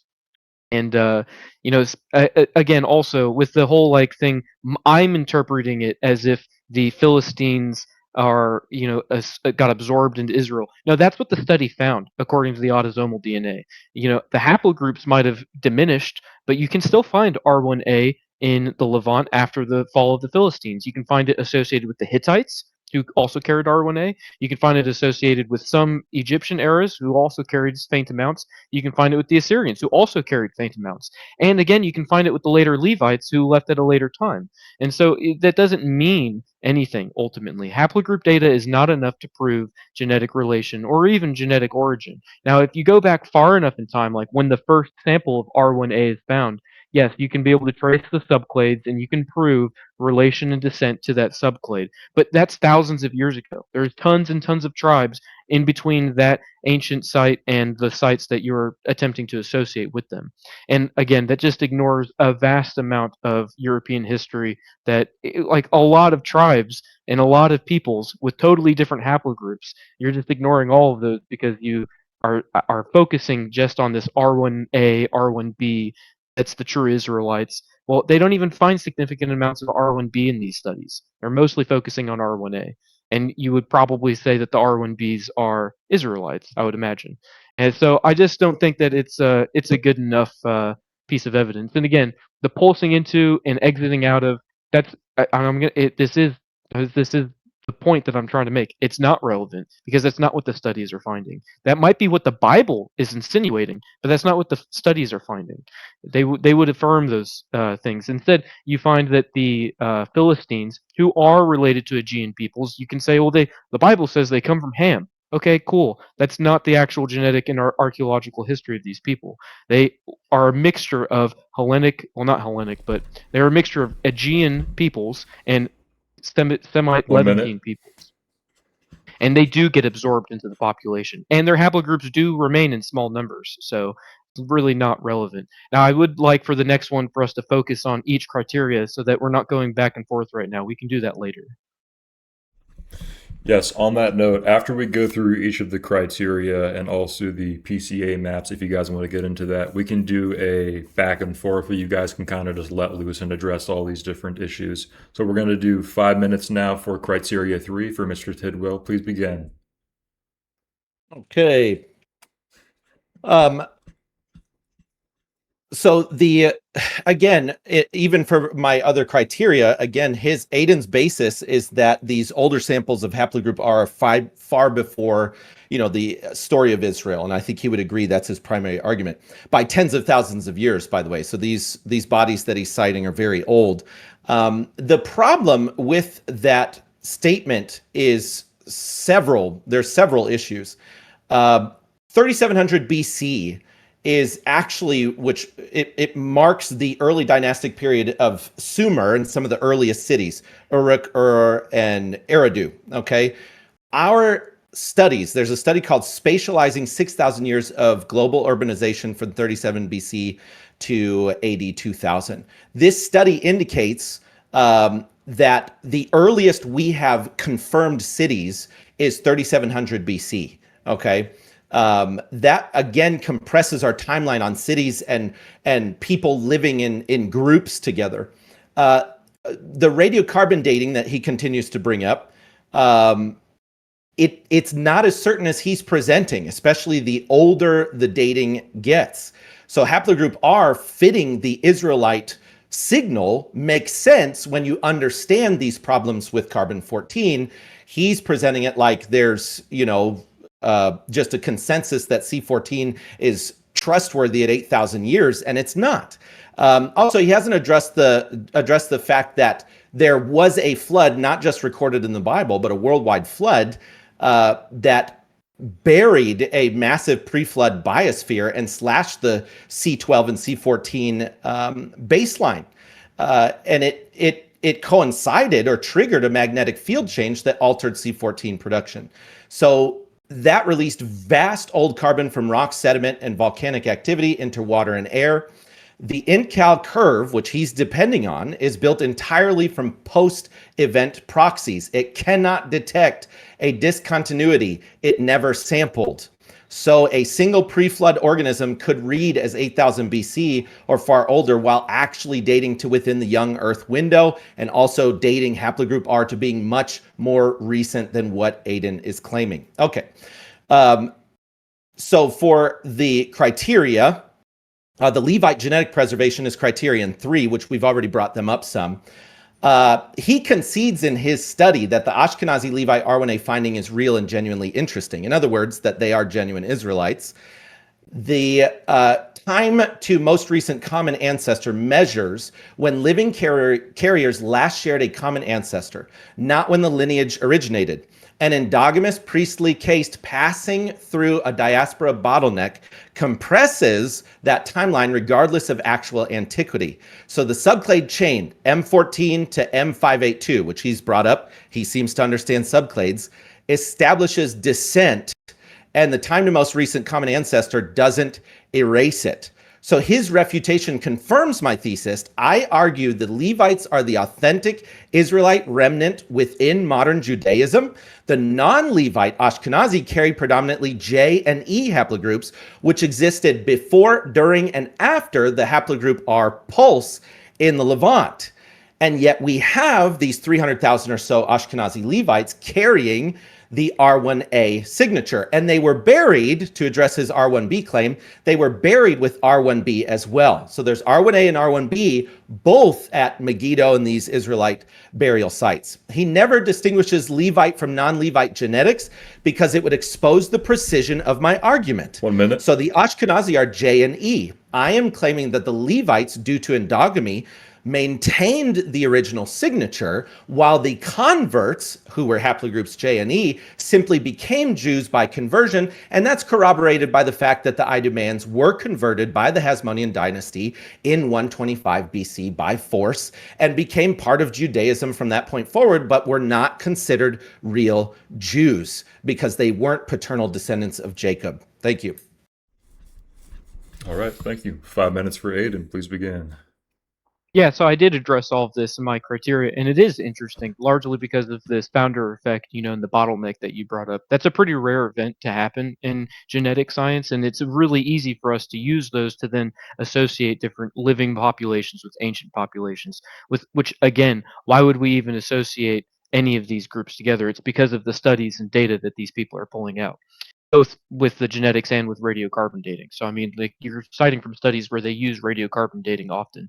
And that's not the only way. They corroborate that with many other things. As I said, like, they can look at your genetics and tell, based off of your genetics, how many generations you might have had and how that relates to different things. So, again, the whole R1A haplogroup thing with Ashkenazi Levites, yeah, so that actually undersells your argument, Rich, and I'll explain to you why. So if R1A, specifically this M582, if that can be found in ancient Israel and it's found with modern Jews, that's showing that modern Jews are descended from those people. And they do the same thing with other haplogroup studies. You can find the same haplogroups carried by modern Jews found in ancient Israel, sometimes with Canaanites, sometimes with Philistines, sometimes with Israelites, and they are the exact same subclades. They're the same relation. So even though R1A is something that you can find all over different European populations, that does not mean that it's the founder subclade or founder haplogroup for all of these other Europeans that you're trying to associate with these Levites. Levites, yeah, Ashkenazi Levites who carry R1A, yeah, they come from the Levant. That's what the studies are proving. Same with these other haplogroups. Those specific haplogroups of J and sometimes G and E, and there's other ones as well that you can find with the Semites. It's the subclade specifically. It's the downstream subclade studies on those that are important. And all of them, whether it's Mizrahi Jew, Sephardic Jew, like, I got a list of genetic studies that I can send you after this, and I'm sure that you'll be interested in going through it to to build your worldview more. I don't expect to change your opinion, but I'm trying to explain something to you because I was confused about haplogroups for a long time as well. These haplogroups, they require downstream subclade research to be able to prove direct relation. This is why they know that a R1A sample found in the Levant is traceable to modern-day Ashkenazi Levites. That proves that modern-day Ashkenazi Levites are indeed Israelites. They're not Edomites or anything like that. But that also doesn't disprove that any J or E or G haplogroups are somehow Edomites or something. No, because you can find the exact same samples living in the exact same places, oftentimes in the same archaeological context. That's why they call it archaeogenetics. It's not just genetic studies, it's also archaeological studies. The places where they find these things, like specifically that one at Ashkelon and at Megiddo, they associate that with the Philistines, not just because of the genetics and the autosomal, but because of the archaeological context. They can also do this with like Egyptians and Hittites in the area. I was just reading a Hittite study where that's the entire focus was the even though the genetics at this site was just like all these other Levantine peoples, they knew that it was a Hittite location based off of the archaeology. But you would probably question some of the dating on that because of the radiocarbon. And yeah, this is a really interesting criteria. I do find this one to be interesting. I mean, because of this whole, founder effect and the way that their genetics bottlenecked, so that 52% of them carry the exact same haplogroup with the almost the exact same downstream subclades. That's pretty interesting. But again, that just shows that they come from that region. That doesn't mean that they're somehow distinct from these other groups. They're autosomal. They still map on PCA charts next to other Ashkenazi Jews. They don't map with us. They're not somehow some, Levite remnant that got caught up with these Edomites, because what's the other 52% of them, or 58? What's the other 58? Well, it's not R1A. And they plot right with those people who sometimes carry J and E. And hey, guess what? You can find Europeans with J and E haplogroup. That doesn't mean anything, ultimately. It's autosomal DNA, it's archaeology. 1 minute. And, things that we'll get into later, like linguistics and stuff. All right, thank you. That was criteria 3 or 4. I just want to make sure we're keeping track here. 3. That was 3. All right. Rich, whenever you're ready, we can jump into criteria 4, sir. 5 minutes. Okay. So criterion 4 is leprosy and tuberculosis. This is an important one because it's on the basis of the Tomb of the Shroud, which was located in Jerusalem and was excavated, and it's from the 1st century, so it's from the right time period. I will mention a side note. There was a male buried in this tomb with hair. They did not give us the paternal haplogroup, which is bizarre. I get that there are some scientific explanations for it. However, it is bizarre. They did give us the maternal, and they did give us the diseases of the bodies. The diseases of the bodies are, of course, tuberculosis and leprosy, which we mentioned earlier. Those did peak, and this is outlined in my study. Those did peak in medieval times in Europe, and then tuberculosis, both Europe and the United States. So the diseases being found in Jerusalem are peaking in a specific population on Earth, again, pointing towards Europe, and as I'm arguing, haplogroup R. Now, all we got was maternal DNA for the ladies, which was H, V, T, and W, okay? And again, I mentioned this earlier at the beginning, haplogroup H peaks in Wales. It's the highest on Earth in Wales. It's also high in Basque Country, Spain. V, T, and W also are in Europe and Central Asia. They all peak in those places. That's significant because that means that the group that carries that, who clustered in Jerusalem, then clustered over in European areas. That means that those two groups moved from one place to another. And back to the previous criterion, the Levites did the same thing. That bottleneck that he admits is pretty important actually shows that they originated in Levant and then moved to Europe before coming back because of the Balfour Declaration in the 1948 war. So the migration patterns of the haplogroup R and the maternal haplogroups is pointing to Europe, and it's pointing to a specific haplogroup paternally, but also maternally, and also the diseases are occurring at the highest levels in those exact same regions. To address one more thing that he had said that none of the studies indicate that haplogroup R was pulsing. That's essentially my entire argument, is that haplogroup R meets all of these criteria that the biblical record sets forth. Haber et al. In 2020, their study in 2020, says this, during the Iron Age, 1000 BC, people with Anatolian and Southeast European ancestry admixed with people in the Near East. And then it says more later in the study. This is another quote, we found that significant genetic changes that were marked by an increase in Eurasian ancestry related to ancient Europeans and ancient Central Asians occurred after the Bronze Age and starting from the Iron Age circa 1000 BC. all of my arguments are hinging on that notion that there was a baseline peoples, which was haplogroups J and E. This R pulses in the same way the Bible says they do. They carry the diseases, they exit at the same time, and we have tombs in Jerusalem pointing to the exact same places where haplogroup R resides. Those women are in Wales and in Basque Country, and those people are the highest carriers of leprosy and tuberculosis. This is significant. All of these criteria together are weaving a picture that the Bible first painted. There's a peculiar group that shows up in the Levant and leaves. And time again, it is haplogroup R, and this criterion proves it as well. Thank you. All right, 5 minutes for Aodhan. Yeah, so the studies that he's citing from are specifically about, like, in this part of the criteria, he's citing from studies that look at, like, these diseases in Western Europe. They don't mention haplogroup H. He's connecting a tomb, and he's connecting it with these diseases because you can find these diseases in that tomb. And he's associating this with biblical prophecy. None of that proves at all what he's trying to say. This is like really shaky evidence. Haplogroup H, it originates after the last glacial maximum, roughly 15,000 years ago. Again, this is more than just carbon dating. There's a whole bunch of dating that they go into to prove things like the last glacial maximum, the Ice Age, stuff like that. Also, haplogroup H comes from a refugia, which is a really interesting thing. Just like the last thing with this R1A haplogroup that's found in the Ashkenazi Levites, that's interesting. Not important, like Rich said, it's interesting. It's an interesting genetic thing how a specific line can end up being so prolific, even along the same subclade in the same tribal group. And that's what haplogroup H is for a lot of Stone Age Europeans. And it spread all throughout the Middle East, Central Asia, North Africa. It's a really, really prolific ancient maternal haplogroup that originates in Europe with a European group of people. It does not originate with the Israelites whatsoever. Finding a haplogroup H in a first century Jerusalem tomb tells you almost nothing about ethnic origin. Yeah, I'd love to see, I'd love to see the male burial. I would. I don't know why they wouldn't have looked at that haplogroup. I also would like to see autosomal DNA. I'd also like to see the archaeological context. Those things would be really important as well to actually ascertain ethnic origin. Because again, you can have a haplogroup and be incredibly mixed with somebody. That doesn't prove anything. Haplogroup H originates way older than Israel, but you'll deny that because that denies the Bible.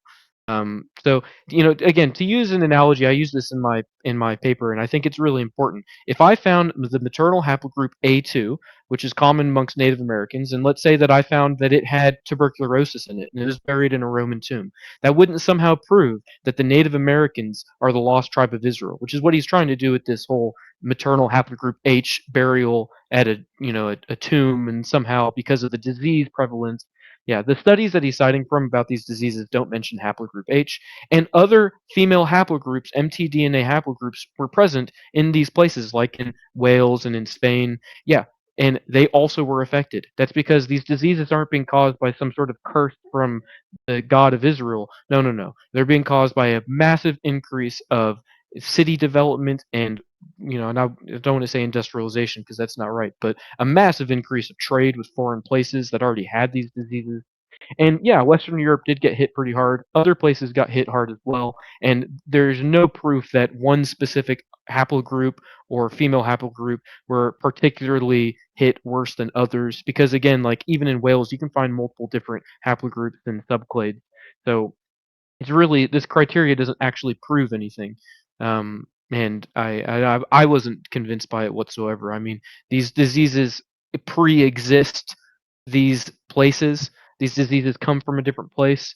They were brought there largely through trade. The reason why they impacted these places so hard is because of the increase of city planning and city development and trade with foreign places, and other places got hit hard by them as well.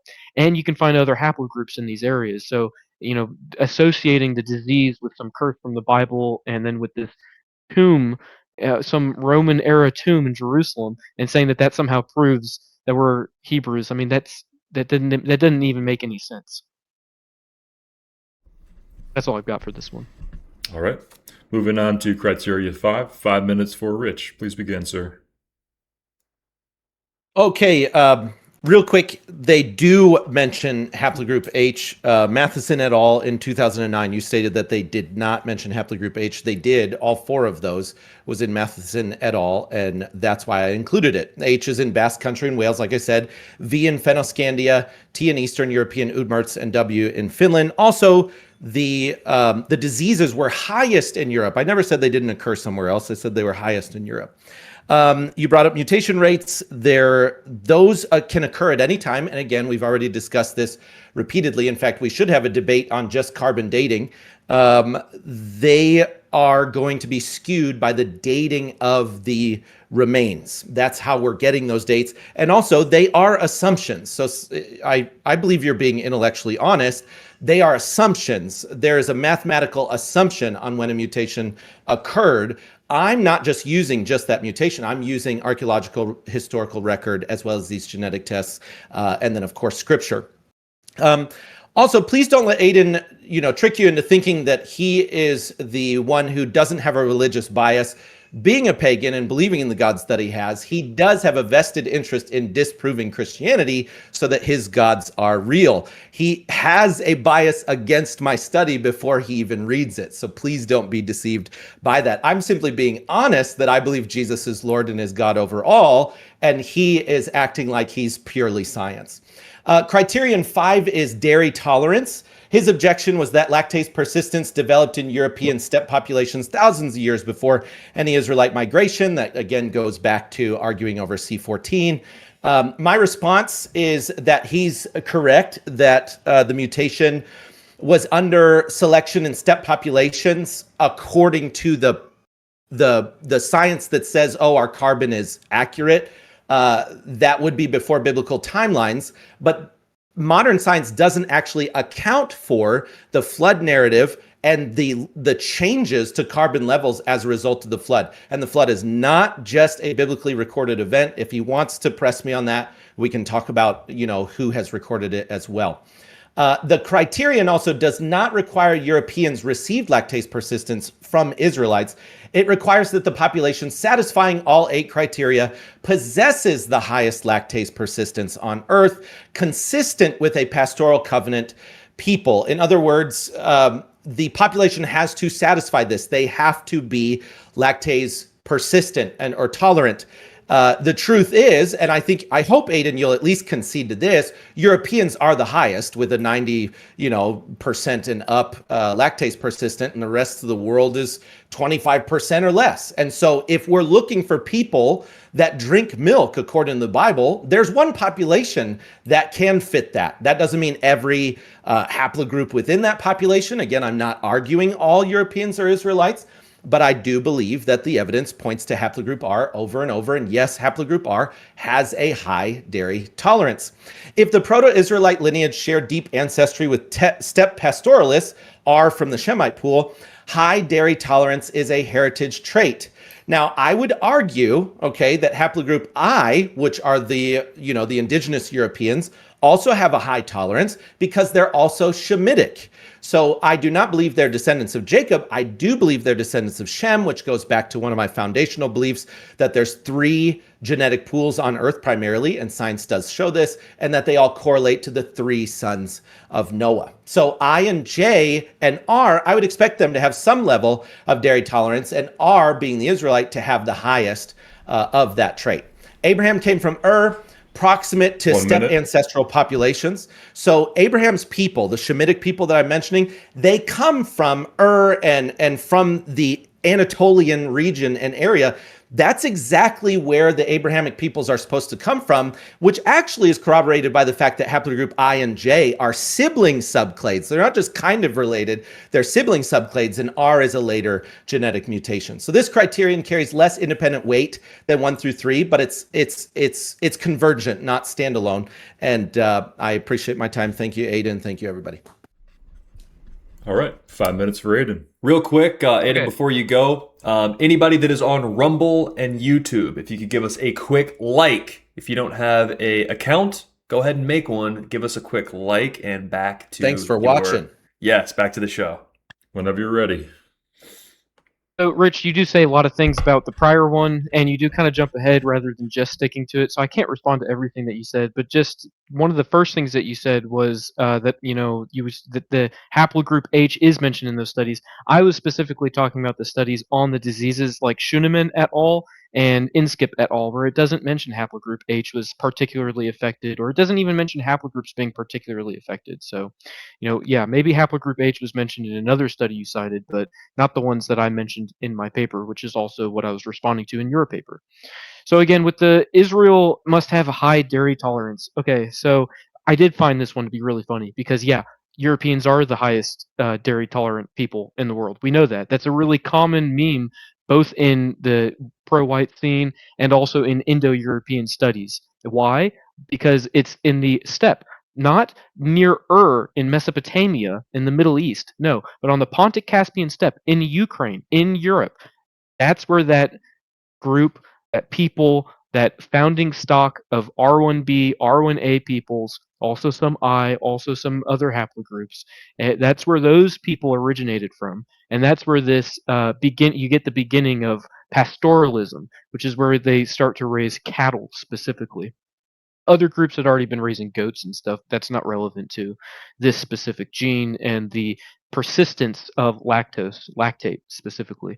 And so there's one study in particular that is, and there's been many others after it that corroborated with it, but the one that found the allele that is a gene that's associated with lactose tolerance.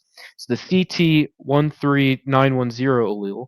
And yeah, they dated it to approximately 5,000 to 10,000 years ago. There's a reason why there's such a wide array, and it's because some people have argued that you can find the alleles that are associated with this allele in much older populations of people who had already been raising goats and sheep and horses. Horse milk was some of the first milk that we ever actually consumed prior to cattle milk.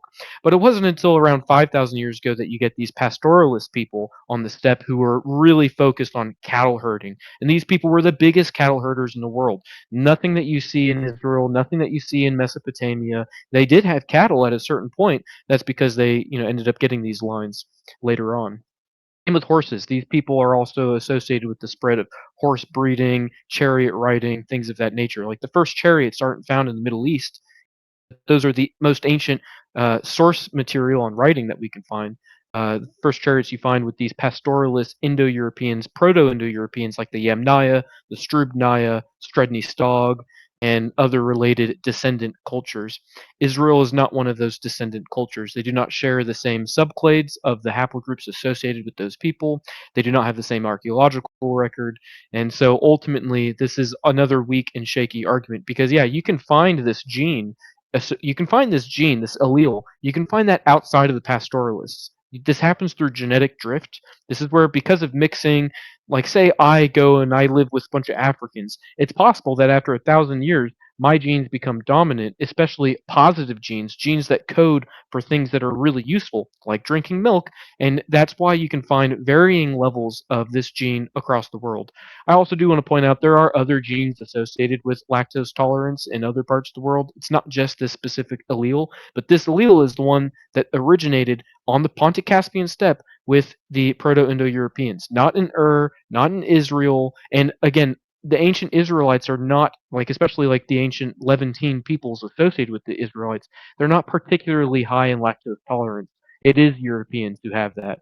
And just as a final note, I know I'm probably running out of time. Yep, 1 minute. There is a Taoist text that mentions some Chinese group as coming from the land of milk and honey, and they're not particularly lactose tolerant, and yet they still have a myth that says that. It's almost like milk and honey are signs of wealth rather than some sort of gene and allele. Maybe that's the case. I would assume that that's probably where that biblical quote comes from, not any sort of specific association with lactose tolerance. All right, moving on to criteria 6, 5 minutes for Rich. Please begin. All right. Aodhan, I'm able to address the points that you're making within the 5 minutes. I think you should be able to do the same. You did conveniently leave out Matheson in your response, and that is one of the studies, and they converge together to make the same point. And my primary point was that only dairy tolerant people could be Israelites. Not that all dairy tolerant people are Israelites, but only dairy tolerant people could be Israelites, and haplogroup R fits within that.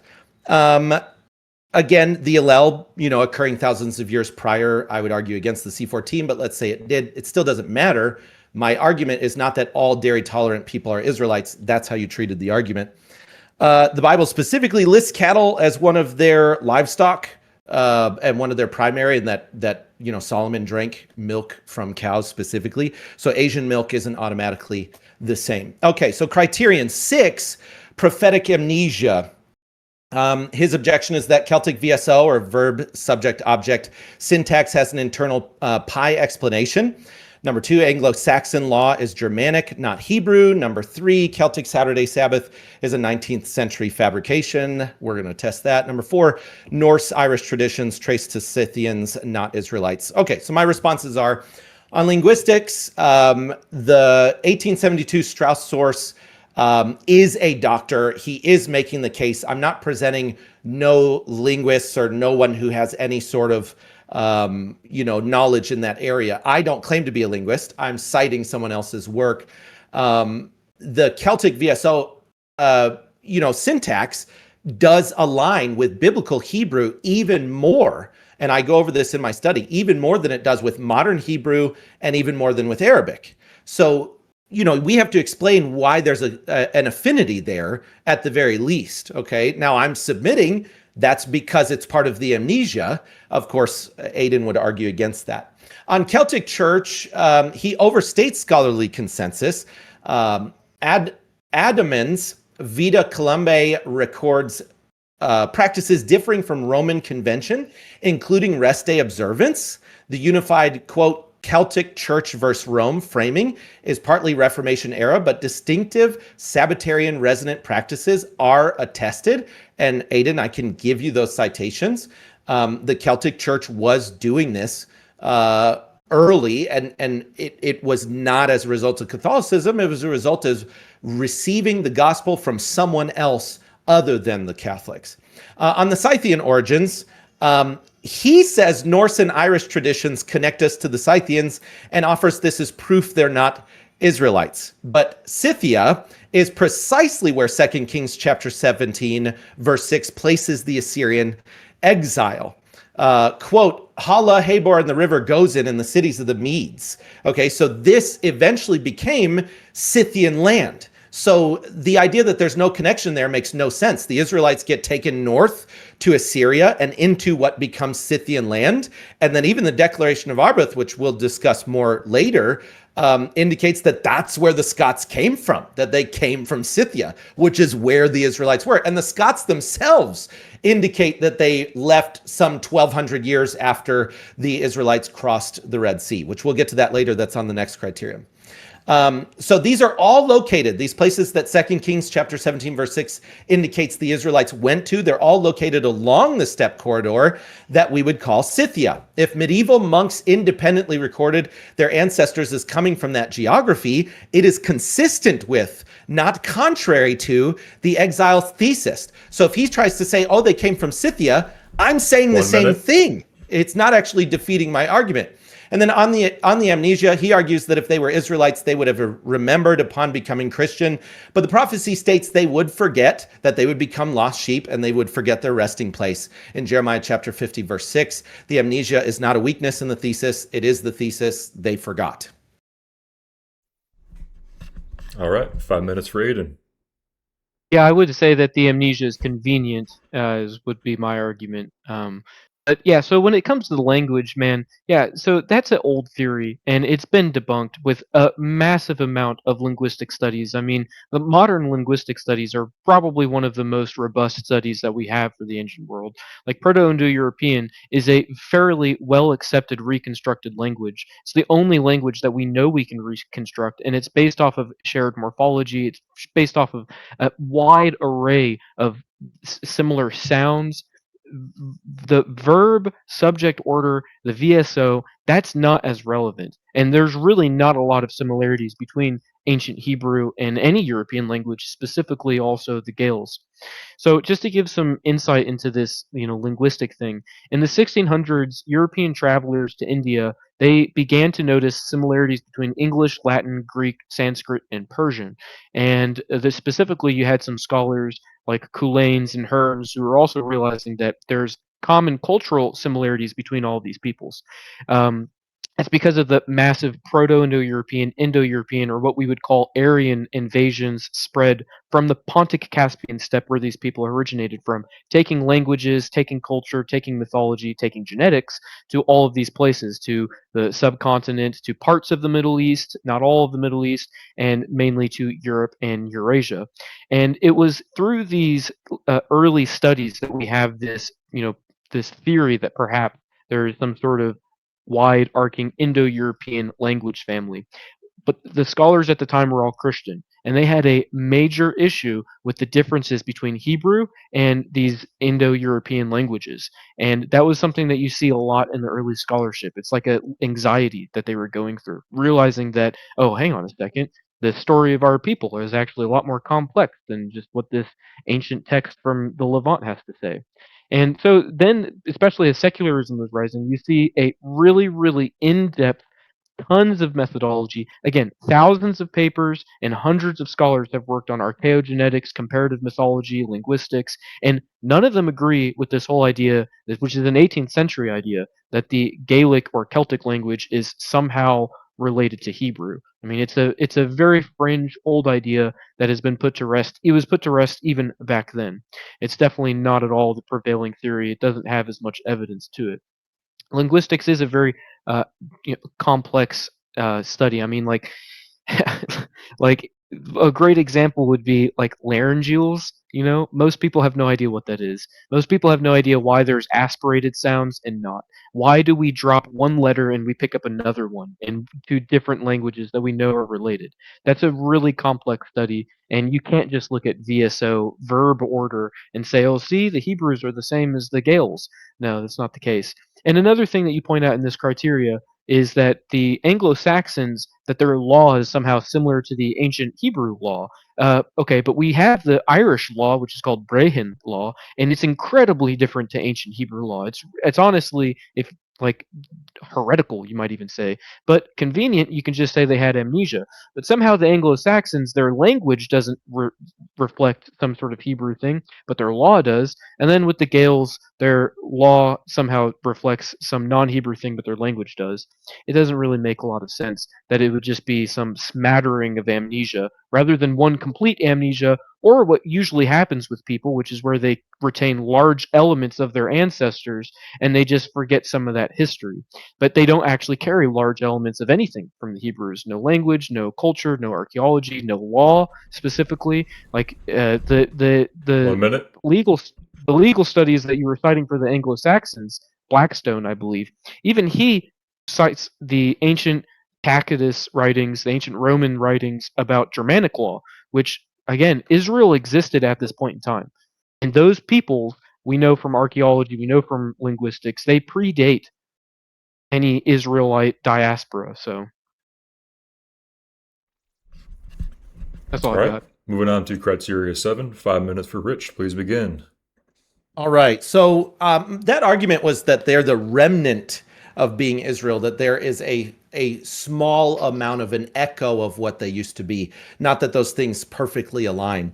And so moving on to criterion 7, the early apostolic visitation. Okay, so his objection in his study is that every source is rhetorical. He uses this word repeatedly. Tertullian, Eusebius, Gildas, Arbuth, all dismissed individually. Okay, this is an atomizing strategy.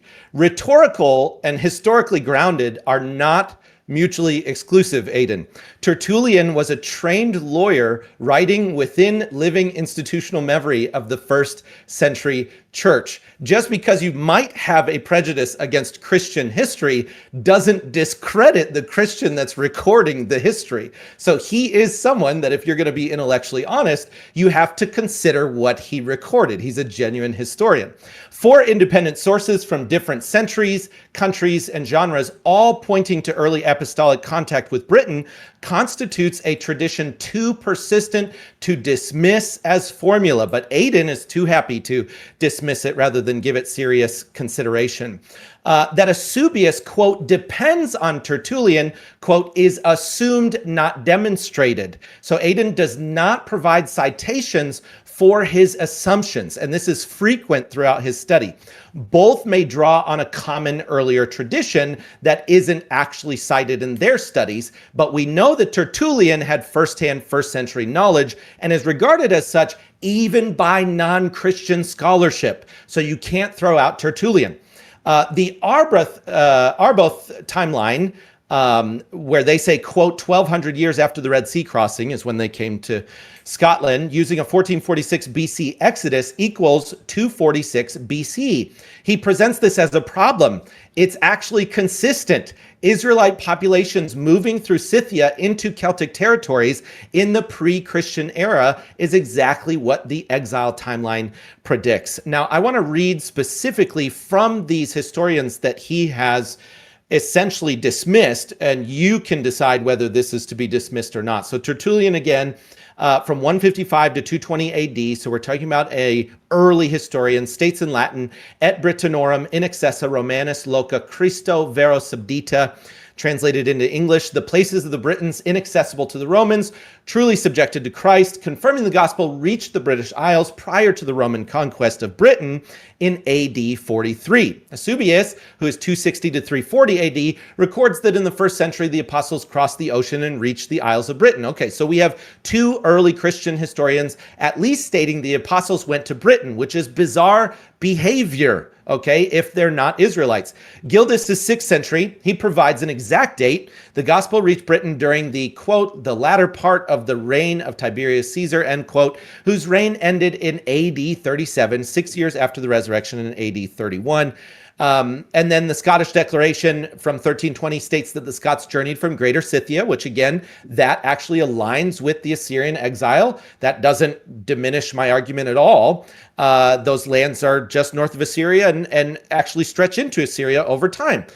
So they arrived quote, 1200 years after the people of Israel crossed the Red Sea, and quote, confirmed in the faith by Saint Andrew, hence St. Andrews in Scotland today. The first called of the 12. And there's only one reason the apostles would travel that far, that fast. They were seeking the lost sheep of Israel exactly as the Lord Jesus commanded them. So again, we're basing this off of Jesus's statement in Matthew chapter 10, verses 5 and 6. These 12 Jesus sent forth and commanded them, saying, go not into the way of the Gentiles and into any city of the Samaritans, enter ye not, but go rather to the lost sheep of the house of Israel.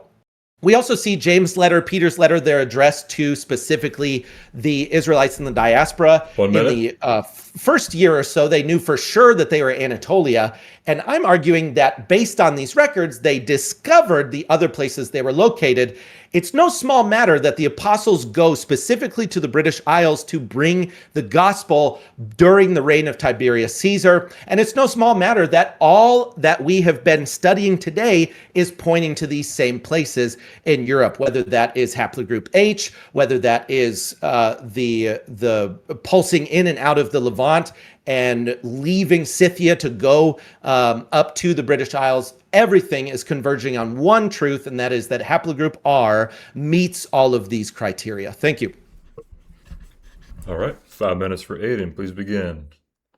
Yeah, so I know that rhetorical origin myths and rhetorical apologetica doesn't always equate to it being anti-historical. But what I'm pointing out is that they're employing the exact same methods that you find even in ancient pagan times. So I just want to make this clear that you can even find Herodotus doing this. You can find Tacitus doing this. It's a very, very common way that they can kind of fill in the gaps and apply myth to real history. That's something that's really common, especially with Christian monks. They did this all the time. You can like read the Poetic Edda, or sorry, the Poetic Edda is different, but the Prose Edda, where you hemorize the entire Norse mythology and they make it fit into a biblical timeline.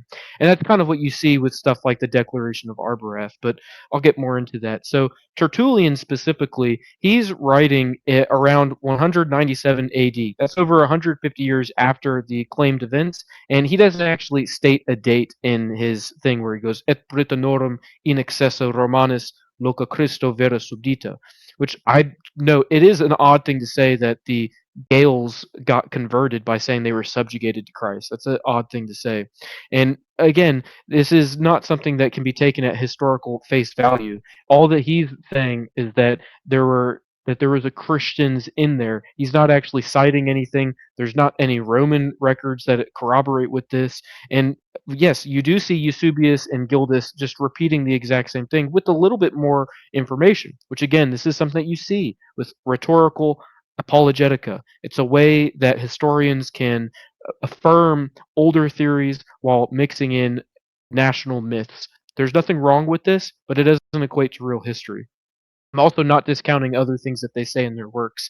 So long as things are corroborated across the board, then we can safely assume that what they're writing about is true. But we do not find Christianity in the British Isles at 43 AD. That's not something that we find. And whenever we do find it, the first times we're finding it in a Romano-Briton context, so mostly Romanized peoples, and we can assume that it didn't come from some apostle of Jesus, but that it was following the Roman slaves who were some of the first Christians who would have ended up in Britain. And again, some of the first churches were in Egypt, the Coptics. Some of the first churches were in Armenia. They were the first nation to actually adopt it as their national religion.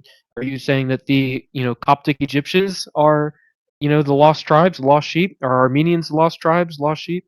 No, probably not. Maybe, I don't know. That'd be an interesting argument. But when it pertains to the British Isles, it's just Gildas and Tertullian and Eusebius. They're not good enough. They are like Saint Bede saying, "Oh, this saint did this thing," and so therefore, later, 2,000 years later, we're supposed to believe him. He might be writing about an event that was 200 years before his time. He wasn't getting contemporary accounts. It's the same thing with all three of those sources. They were not writing in a contemporary period. They were writing the earliest one is over 150 years after, and then each one subsequently gets further away until you get to the Declaration of Arbroath, which was written in the 1300s. That's a long time ago. The supposed apostolic arrival to Britain. That's literally over 1,000 years afterwards. And if you read the Declaration of Arbroath closely, they are specifically saying they come from Scythia, not Israel. They mention the Israelites, and they do not say that they come from the Israelites. They're saying they come from the Scythians, which at that time the Christian church associated with the Scythians with Gomer and Magog and Japheth, who you claim is the Asiatic person. Which again, I'm going to make some comments about some of your claims about the sons of Noah, because you go against basically every major denomination, and you go against the things that some of these ancient writers would have believed according to their denominations' orthodoxy. They would have thought that the Scythians came from Japheth, just like they thought that many of the Europeans came from Japheth, who you're then saying is the father of the Asians. It goes totally against all major denominations, even the denominations of these monks that you're citing from. So it's really just not good enough. And I do want to talk more about the Declaration later if you'd like to dive deeper into that, because it's very careful about the language that it's using. Good. All right, moving on to the final criteria. 5 minutes for Rich. Please begin. All right, explaining everything away as rhetorical too easily dismisses the accolades of the historian. That's my point. We can't just call it rhetorical. We have to address it the way the historian wrote it, and they wrote it as fact. This is important. Peter writes to areas in Anatolia that were speaking Gaelic, that we knew Israelites were there, or Celtic, I'm sorry, they were speaking Celtic. And it is based on the argument that I'm making. Those original 11 are the ones who ended up going into Europe as a result of speaking to where they knew where the Israelites were. They found out where additional Israelites were. We do find Christianity in the British Isles prior to the Romans. I cited that earlier in the criteria that we are finding it. The Celtic Church is established, and this is verifiable both in my study and in what I've shared today. We do share that the Celtic Church is established prior to Roman Catholicism. They did not receive the Roman version of Christianity. Paul and others went to Gentiles, so you brought up Egypt and what have you. Paul and others did go to Gentiles, so I expect the gospel to be going to more than just Europe. It's who went to Europe, and it is the 11 that went to Europe. Judas had passed away. I'm also happy to address Japheth later. Probably a good time would be the open discussion. You are absolutely right. I do not agree with the consensus, and that comes down to the Greeks making their own claim of being Shemitic, which I will share with you. I think you saw it in the study, and also the cargo that was coming from Tarshish specifically. We'll discuss that later. Okay, criterion 8, north and ends of the earth. That's where Israel's supposed to be. This was the last of the criteria, and then I share the PCA map. Europeans were already in Europe before Israel existed. That is his primary objection. My response is that this is a straw man. Criterion 8 is about prophetic geography, not migration mechanics. It does not explain how the Europeans arrived. I'm not arguing that. We can talk about it, but that's not what the criteria is addressing. It observes that the prophets describe Israel's last days location in precise terms. The lands of the north, because they went north from Assyria into even further lands, and the ends of the earth, the literal geographic ends of the earth. And asks, this criterion asks, which haplogroup dominates those regions? And regardless of how Aodhan would like to interpret this, the truth is north of the Levant, in the places where the maternal haplogroups are pointing, where the apostles are going to, where dairy tolerance is highest, is haplogroup R. And then at the ends of the earth happens to be the exact same haplogroup. South America, places like Buenos Aires or what have you, descendants of Spain and Italy and what have you, they are haplogroup R dominantly. South Africa, dominant R. Australia, dominant R. New Zealand, dominant R. These are all places that, once again, affirm haplogroup R went to exactly the place. So you've got Ashkenazi Levites who are endogamous, who are carrying this signature of R, and I understand there's R1A and B, but those two are buried together at Megiddo, and then they end up going into these regions in the north and at the ends of the earth through colonization and a number of processes, and as a result, they fulfill the prophecy. So Aodhan, I'm asking you this, okay? What are the chances that haplogroup R is meeting every single one of these criteria? It has to be astronomically absurd to assume that haplogroup R does meet all of these, but no, they couldn't possibly be the Israelites. That just sounds like prejudice. I'm following the data where it leads, and the data leads me north and at the ends of the earth. 1 minute. Those are the groups that are there. That fulfills my time. Thank you. All right, 5 minutes for Aodhan.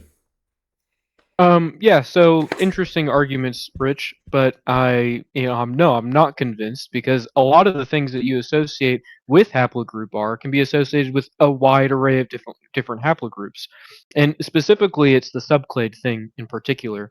The R1A subclade that's associated with Levites is a totally different subclade than the one that's associated with different European groups. And they know when these subclades diverged based off of genetic data, not just carbon dating. Again, carbon dating can be corroborated through different methods, one of them being different genetic studies that can tell points of divergence.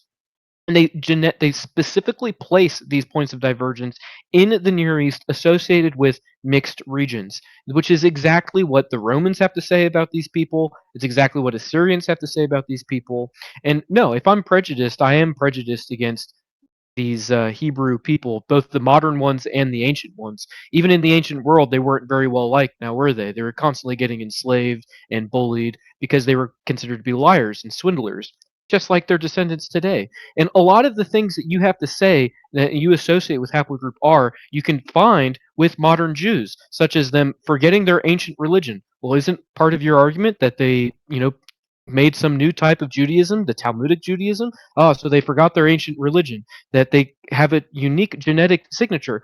Yep, because Ashkenazi Jews plot right between Europe and the Middle East, almost like they have a unique genetic signature, and that they were scattered to the lands of the north.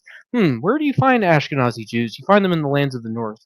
And what about these older prophecies about Shem and Japheth, which again you associate with us? Japheth is supposed to he's going to be enlarged, and he's going to live in the tents of Shem. Okay, that's what's happening with Europeans. Ancient church denominations associated us with the Japhethites. That's wide across all the major denominations. You can disagree with them, But the monks and saints and people that you probably have great respect for, that's what they believed, and that's what they affirmed. And if you look at the ancient prophecies supposedly associated with the Japhethites, with Europeans, it much more aligns with our current situation. I do not think that haplogroup R has been especially blessed by some Hebrew god. You can find haplogroup R in all sorts of different races. There's literally haplogroup R people living in Chad, and they're black men. Okay, that doesn't mean anything. So I don't think that you can really make these arguments and make them fit. And to be honest, if I'm prejudiced against Hebrews, I think you're also prejudiced against modern Hebrews. You're trying to take all of their prophecies, you're trying to take their history, you're denying your own people's history, thousands of years of your people's history. Like, the Bible doesn't mention the Kukateni Tripilia culture, it doesn't mention the bell beakers, it doesn't mention the corded ware, it doesn't mention the Strubnaya, it doesn't mention the ancient Indo-Aryans, it doesn't mention the Andro Novo culture, it doesn't mention the Takarians, doesn't mention the Sintashta. It doesn't mention massive amounts of European history. Doesn't mention any of the Epigrammatians from the Stone Age. Like, we have their cave art.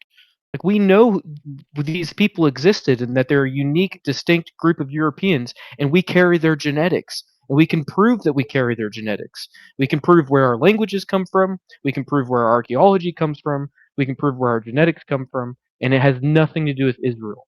So even if you're making the argument that we carry some sort of prophetic gifts from these people, my argument would be that you could probably just associate those gifts with the modern Hebrews who you just don't like, and that you're trying to claim their history because you're a Christian and you're prejudiced against your own people's history, and you're prejudiced against the gifts that these people have been given by their God, not our God. So we can get into the rest of it now. I'm sure he's excited. All right, so that concludes the segment of the Israelite study.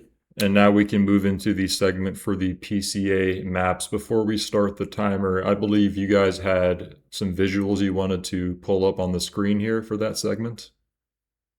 And if not, that's okay. You can try. I did want to ask, did you want, if there's multiple PCA maps, did you want 5 minutes per PCA map, or do you think you can cover that in 5 minutes, Rich? Well, there's really just one PCA map as far as the final 12 tribe argument is from Leseritis et al. 2015. So we'll do 5 minutes on the PCA. He wants to present. Okay, so we'll do 5 minutes each on the PCA, and then if you want, we can do 10-minute closings each, or we could open it up for like a 20-minute just back and forth. What do you guys think about that? I'm fine with the back and forth at some point. Let's do the PCA structured, and then we can back and forth and take questions. I'm sure the audience would. So that's the last thing that I wanted to say. If you guys are on YouTube, like I said, make sure you like. There's a couple of super chats here that I missed. I pulled them up in the back end. We are reserving super chats. If you have questions for Aodhan or for Rich, make sure you send us a super chat. Same on Rumble. Same on Rumble. Honestly, we'll do it on any denomination. If there's way too many, we're going to reserve it for $10 and up. So if you have questions for them, please send that in a super chat, and I'll make sure to put it on the side and take note of it so we get to that at the end. So did you have something you wanted to pull up there for the PCA map, Rich? Oh, yeah, but how do I... Okay, share your screen. Yeah, take your time to figure that out. Okay, there we go. That's just the study itself with the map on it. Okay, let's see. Watch stream. There you go. Can you see it? Yep, just let us know when you're ready. Okay. Okay. All right, ready. Please begin. So, I would argue that this is the most important section of the document. The PCA chart is peer-reviewed. It's data published in Nature. It's not my creation. Anybody can verify this. My opponent, Aodhan, mentions it in his article, includes it, and then walks away without engaging what it shows. This submission is the most revealing failure of his entire rebuttal, in my opinion. What the chart shows. So there's 12 genetically distinct but closely related European populations who cluster tightly together. You can see the yellow there is East Slavic, so reading down from there, Baltic, Central European, Germanic, Balkan, Italian, French, Spanish, South French, Basque, Sardinian, Sicilian. To explain really quickly how this works, there are actually multiple people groups within all of those clusters. So for example, the Germanic has English, Germans, and also Celtic peoples within it, but they cluster closely genetically. These share not just a paternal haplogroup, but a common total genetic heritage, accumulated autosomal DNA of thousands of years together as a people. They cluster together and apart from every other population on Earth. They are all, Aodhan, haplogroup R dominant or co-dominant. So 10 out of 12 are haplogroup R dominant, and the two that aren't are co-dominant haplogroup R. Autosomally, they're mixed together with haplogroup I and what have you, and that makes sense from marriages over time. My primary argument from this chart is that these peoples that are being presented naturally cluster into 12 groups, which there are 12 tribes of Israel. And then the Ashkenazi, who I argue, and Sephardi, who I argue throughout the study are actually Edomite converts, save the 300,000 Levites who carry haplogroup R, are Edomites, which would be the genetic twin of Esau. Or Esau would be the genetic twin of Jacob, but he intermingled and married. He was not homogeneous. He was not endogamous. He intermingled and married with the peoples of Canaan, which you would understand as being both Ishmaelites, which he did marry Ishmaelites, and Canaanites, which would be Hamites, descendants of Ham. Those might be represented here as your North and South Levantine peoples, the Arabians, and so on and so forth. They did mix with those peoples. So if you understand the biblical narrative, you would expect the Edomites, who today we would call Ashkenazi and Sephardi Jews, to be converts to Judaism who were forcefully converted by the Hasmonean dynasty in 125 BC. And you would expect to see their genetic pool pull out. Now, I do actually believe Aodhan understands genetics. I think he's assuming that I don't, but I will lend him the credit that he does. The biblical narrative and this chart align. Esau would pull out of the 12 tribe cluster, even though he was a twin and genetically very similar to Jacob at the very beginning. And so these clusters, you see them together, but then the Edomites pull out and they pull towards the Levantine or the Canaanite populations. Argonaut Tamir et al. From 2020 makes the case that the Ashkenazi are Canaanites. I'm not trying to rob them of anything, Aodhan. The studies are revealing that they are Canaanite-blooded peoples, that they're Levantine. The problem is, biblically, Israelites are genetically peculiar and dissimilar from the Canaanites. The Canaanites would be a mix of Ishmaelites and Hamites descendants. The Ashkenazi, unfortunately for them, pulled out towards them, which reveals that they're no longer part of that genetic 12. So those 12 clusters are not by chance, and it's not, don't let Aodhan explain it away like it's some easy thing. This was a secular study that happened to find 12 genetic clusters.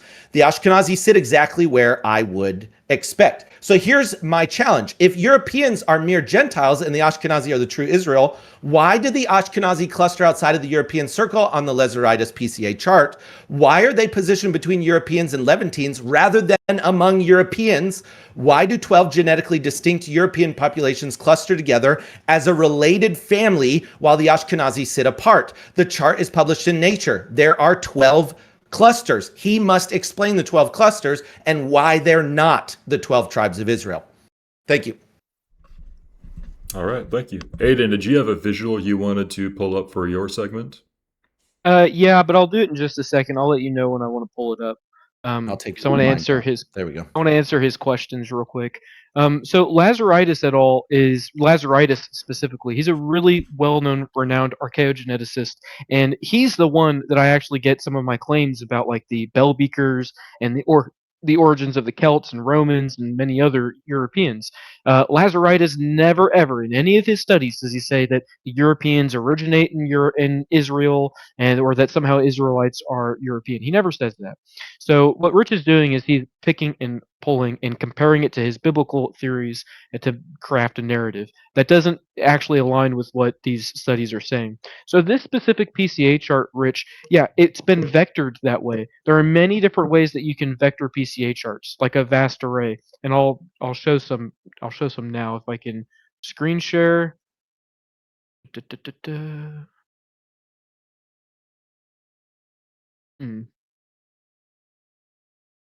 I'll just do the. I'll pause your time while you're pulling it up, just to be fair. Yeah, thank you. I appreciate that. Did you guys see that? Nothing's coming up on our end. Interesting. I don't know how to screen share on Discord. It's very odd. So Okay, if you I'll scroll just down do to the You bottom, can pause his there you timer. go. Yeah, we Okay, did. so we did. this Give This him is back 30 from- seconds. Yeah, we did. We did. I Okay. appreciate that. So this is from Tian et al. And this one is specifically looking at different Europeans, and then you see Ashkenazi Jews right here. These are Ashkenazi Jews, and these are actually some older Ashkenazi Jews. So there's ancient Ashkenazi Jews and modern ones. And see how they're clustering together.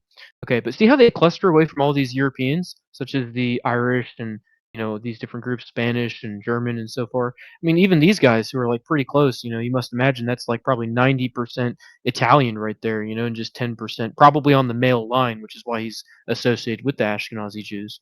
But you see how all of these groups are being clustered in different ways? You see how there's not 12 groups here? That's because this is how this is being vectored. This is being vectored along 2 vectors here, or really probably 4 here. And if you notice, like, this is something that they do time and time again. There's many different ways that you can vector PCA charts, and they show different things. That's the point of different vectorings. It's so you can show closer degrees of relation and further degrees of relation. Ashkenazi Jews always plot away from us because they're not the same group. This is another study. This is one that was made by combining Behar et al., Yunusovbev, 1,000 genomes, which is really important, Hellenthal. This is a really big one. And there's a myriad of these that have been made. And you'll notice, look, Lithuanians who aren't on your chart, Finns who aren't on your chart, all of these groups are all distinct. They can all be distinctly Chechens. Wow. Georgians, Armenians down here. Oh, look, now we get to the Jews. Jews, Iran, Druze, Sephardic Jews, Ashkenazi Jews. Wow, look, Ashkenazi Jews are plotting really close to Turks. That's odd. It's really odd, huh? And they also plot close to Sicilians. That's exactly what you see on your other map. Now, they could vector this right here, the Europeans. They could vector this to plot them in vastly different ways. And I'll show you again. This is another PCA chart. They vectored it in multiple ways, and they are vectoring it specifically along geographic lines so that they can see association along geographic lines. And if you look down here, this is Turkey. You see how some parts of Turkey plot really low, kind of close to the Levant, you can see. And then other parts of Turkey are plotting really high, kind of around the Balkans and the Greece. This is why you can find like white-looking Turks, is because they're basically just Greek people.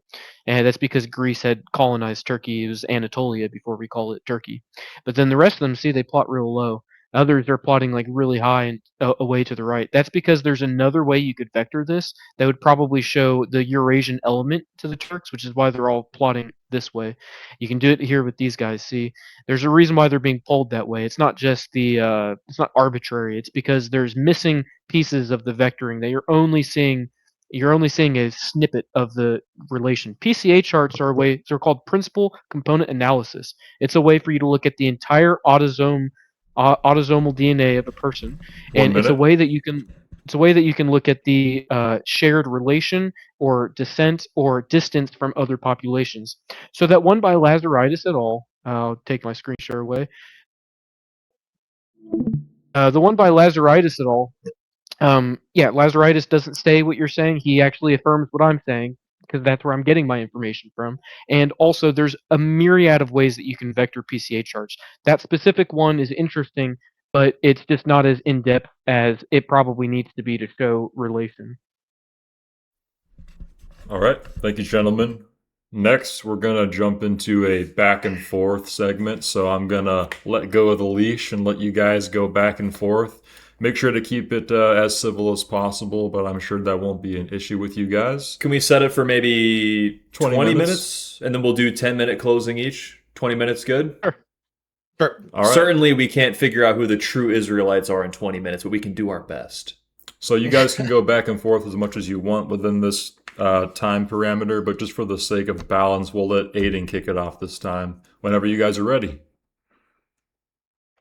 Okay, so Rich, ultimately, the proof of evidence is on you. It's not on me. All geneticists, all linguistics, all archaeologists, all comparative mythologists, they all agree with what I'm saying because I'm actually just repeating what they say. And furthermore, all major denominations are opposed to Christian identity. They're opposed to this Japhethite theory that you have. So you are the one that has to prove it. All of the things that I've said have just been to clarify what the studies are saying, what you're citing from, or give a greater insight into some of these things. So I'd really like to know, like, why is it that you came to this view? How did you come to this view? Did you do it by studying the Bible? And did you wake up to the Jewish question? I'd like to know kind of your process because you probably weren't raised Christian identity. So I'd like to know some of that. Yeah, so respectfully, I would not identify as Christian identity because they would typically not allow anyone who's a non-white European to even be a Christian, right? So their stance is different from mine. I do believe that non-Israelites, non-haplogroup R, what have you, can be saved. So I actually deviate from them on that. That's and it's pretty important to them. It's not as important to me. I am making the same argument as them regarding a European Israelite connection, but I have narrowed it down, as you already know, to haplogroup R, not the other groups. I agree that the burden of evidence is on me, hence why we're having this debate. The Jewish question certainly is part of this study, absolutely. So biblically, Jesus said in Revelation 2:9 and 3:9 that there's a group called the Synagogue of Satan who says they are Jews and are not, but lie. And when you study out the Edomites and their history, which actually most of that history is not in the Bible as far as the, the first century BC, that part of the history is not necessarily there. We have lots of record, though, of the Maccabean Revolution and the Hasmonean dynasty, and we know that they converted during that time. We also know through Josephus that they were they infiltrated not only royalty, because King Herod is an Edomite and he rules over Jerusalem, but they also infiltrated the Sanhedrin and the religious groups as well, because Herod slaughters them and replaces them, both with true Jews, but also ones that aren't genuinely Jewish. And I go into this in the Edomite hypothesis portion more deeply. Go ahead. Now, that didn't exactly answer my question. I was really wondering, like, what was your process to becoming a Hebrew Israelite, just to distinguish you from a more racialist Christian identitarian? Sure, I'm trying to answer that with the fact that the Ashkenazi fit the bill of being the Edomites, so we naturally have to answer who are the Israelites. Also, the scriptures indicate that Israel, in its return to the lands of Jacob, is supposed to be a giant multitude, not 11 million people, but like a countless giant army from many nations.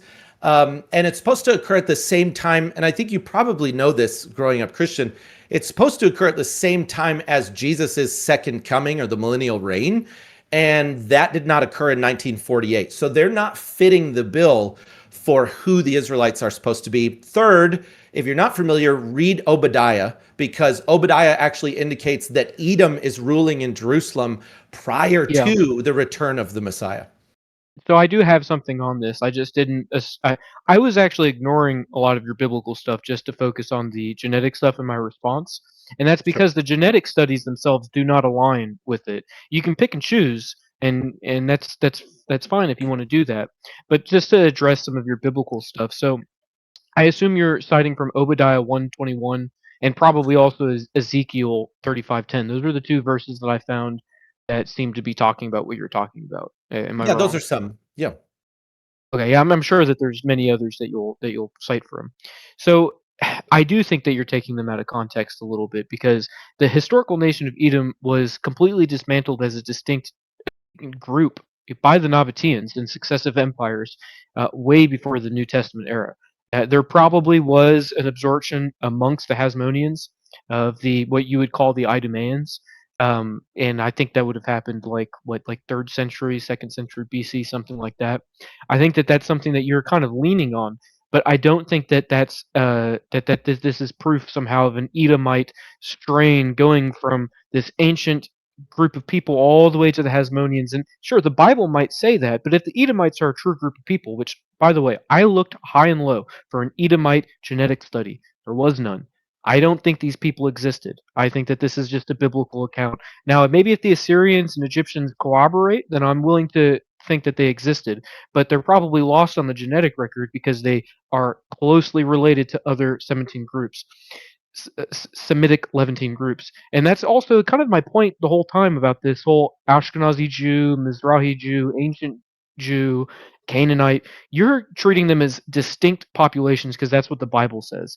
But if you look at the genetic studies, that's not what they're saying. That's why you get so confused about the whole Ashkenazi Jews plotting between us and the Palestinians, or why they even share genetics with Palestinians. Like the Druze Israelites, the Druze, yeah, I know you know who the Druze are. They plot really close to other Levantine groups, peoples who you would probably say come from Canaanites.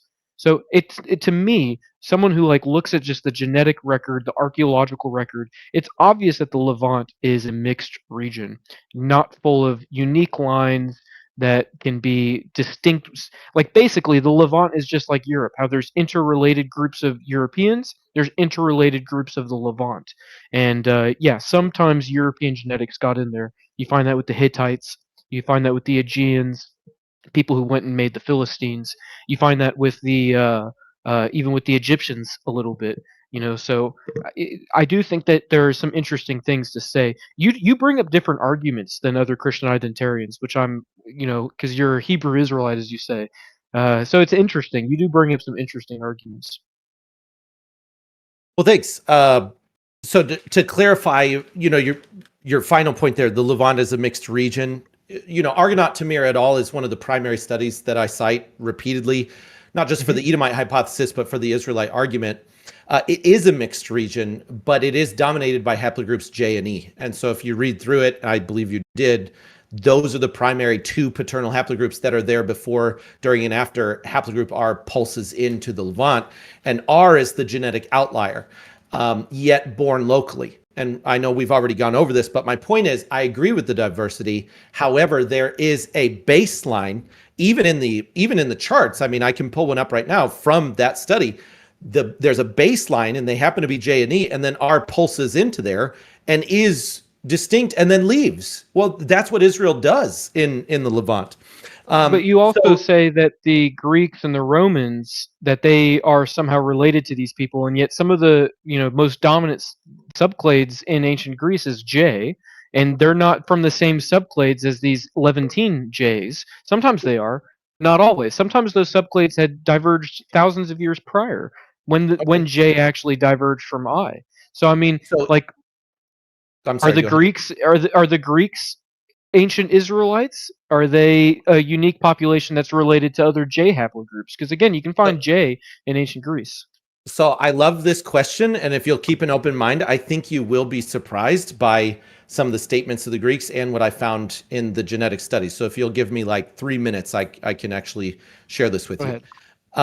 So conventional scholarship does assign Javan, son of Japheth, as the ancestor of the Greeks. I concede that. That's what conventional scholarship says across the board. There are a few outliers that say what I say. Okay. But there's a remarkable letter recorded by Josephus, and it's in First Maccabees, that the Lacedaemonian, which is the Spartan king, Arius, specifically Arius, wrote to the high priest in Jerusalem claiming that, and this is the quote from it, quote, both the Jews and the Lacedaemonians are of one stock and are derived from the kindred of Abraham, end quote. So I dove into the DNA to see if that was true. So we have that. We also have, and I'll mention this in a moment, the Israelites or the Jews there, they did accept that statement as factual in their response letter later on.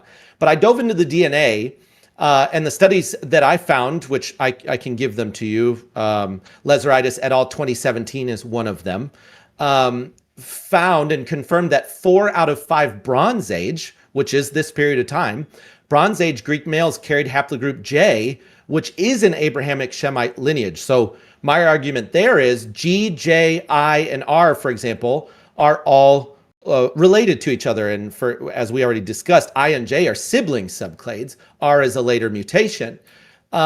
they are J. 4 out of 5 graves in Greece. So regardless of modern Greeks and regardless of even 1,000 years ago, in the Bronze Age, they're haplogroup J. They are Abrahamic because that's exactly the paternal haplogroup that, Arabs and Muslims that claim to be Abrahamic today carry. And It's then one of them. It's one of them. There's many it's the different primary. haplogroups. It's the dominant. I'll let you respond Depends to. I on want the- your response. So It depends on the tribes. Let me finish this. The location of Tarshish, son of Javan, is assumed to have existed in the Mediterranean, which I concede. That's what you're saying. But no archaeological findings actually give hard confirmation of that notion. And I think you'll agree with that.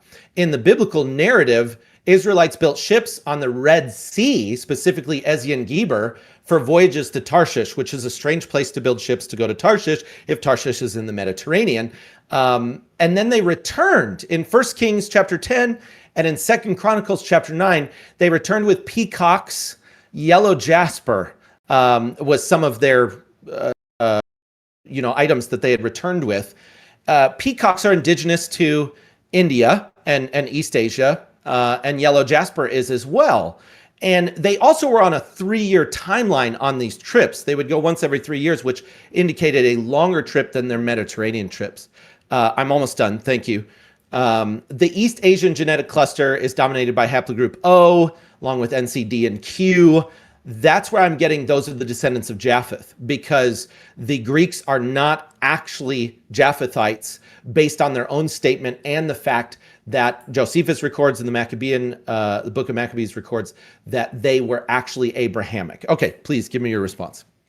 Yeah, so specifically with this whole letter to Sparta, to my knowledge, there is no letter to Sparta. This shows up in the Bible, and this shows up with Josephus. Okay, so to my knowledge, if you can find something, I'm interested in looking at it. But to my knowledge, there is no native Spartan source saying that they come from Abraham. Do you have anything like that, or is it just the Bible and Josephus? So 2 questions to your question. Are you discrediting Josephus as a historical resource? And then secondly, it's very common for a historian to cite something that no longer is physically in existence due to deterioration of the item.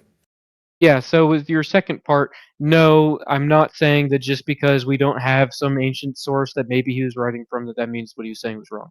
And I do not discredit Josephus as a historian in every case. However, Josephus has been proven to be wrong in some instances, and there's pseudo-Josephus that was written later by Christians where they interpolated different things, and we know that because we have older writings of Josephus. We don't even know if those very, very old manuscripts are the original Josephus.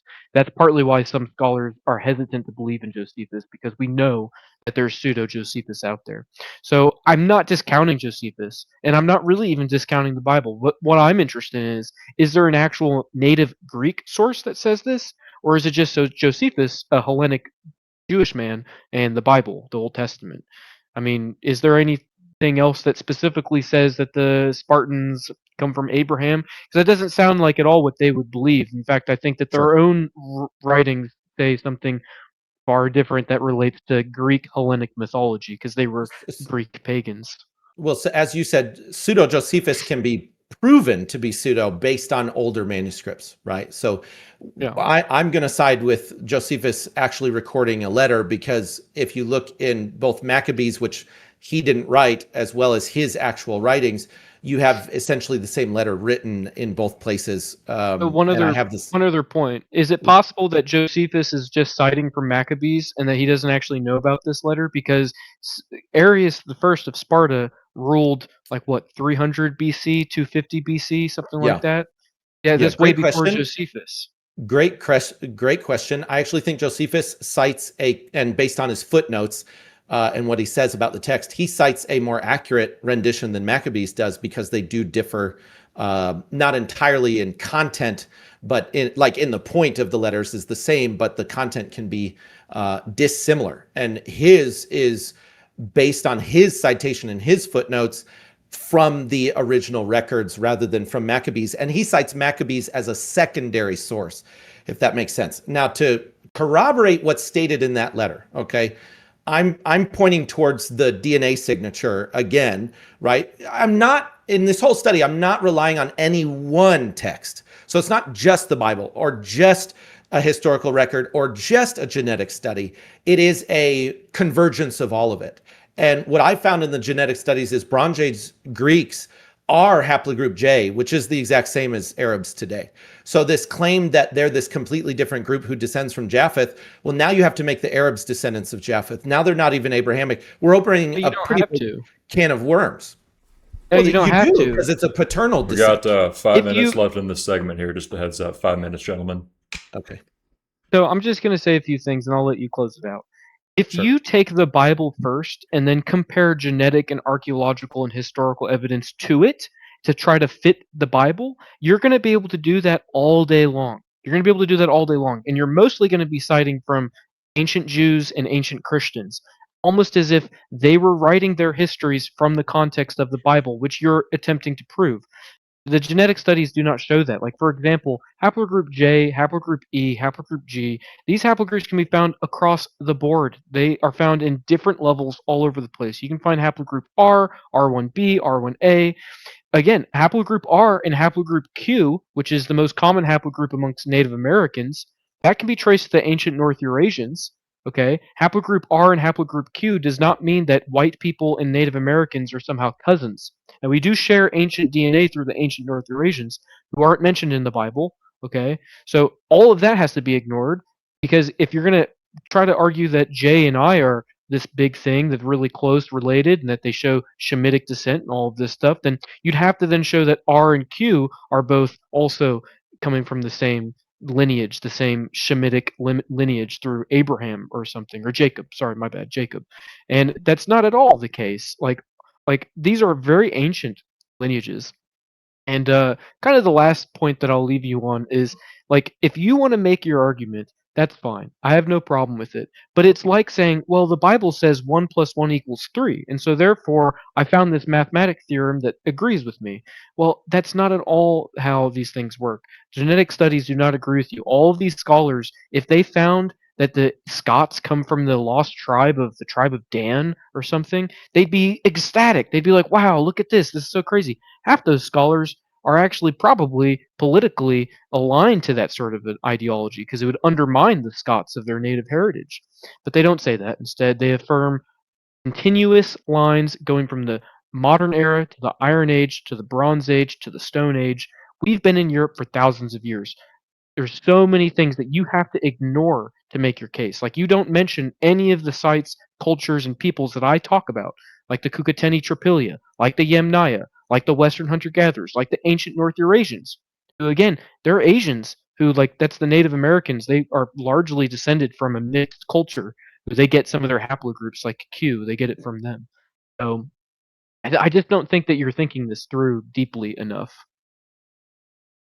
How much time's left on our 20 minutes?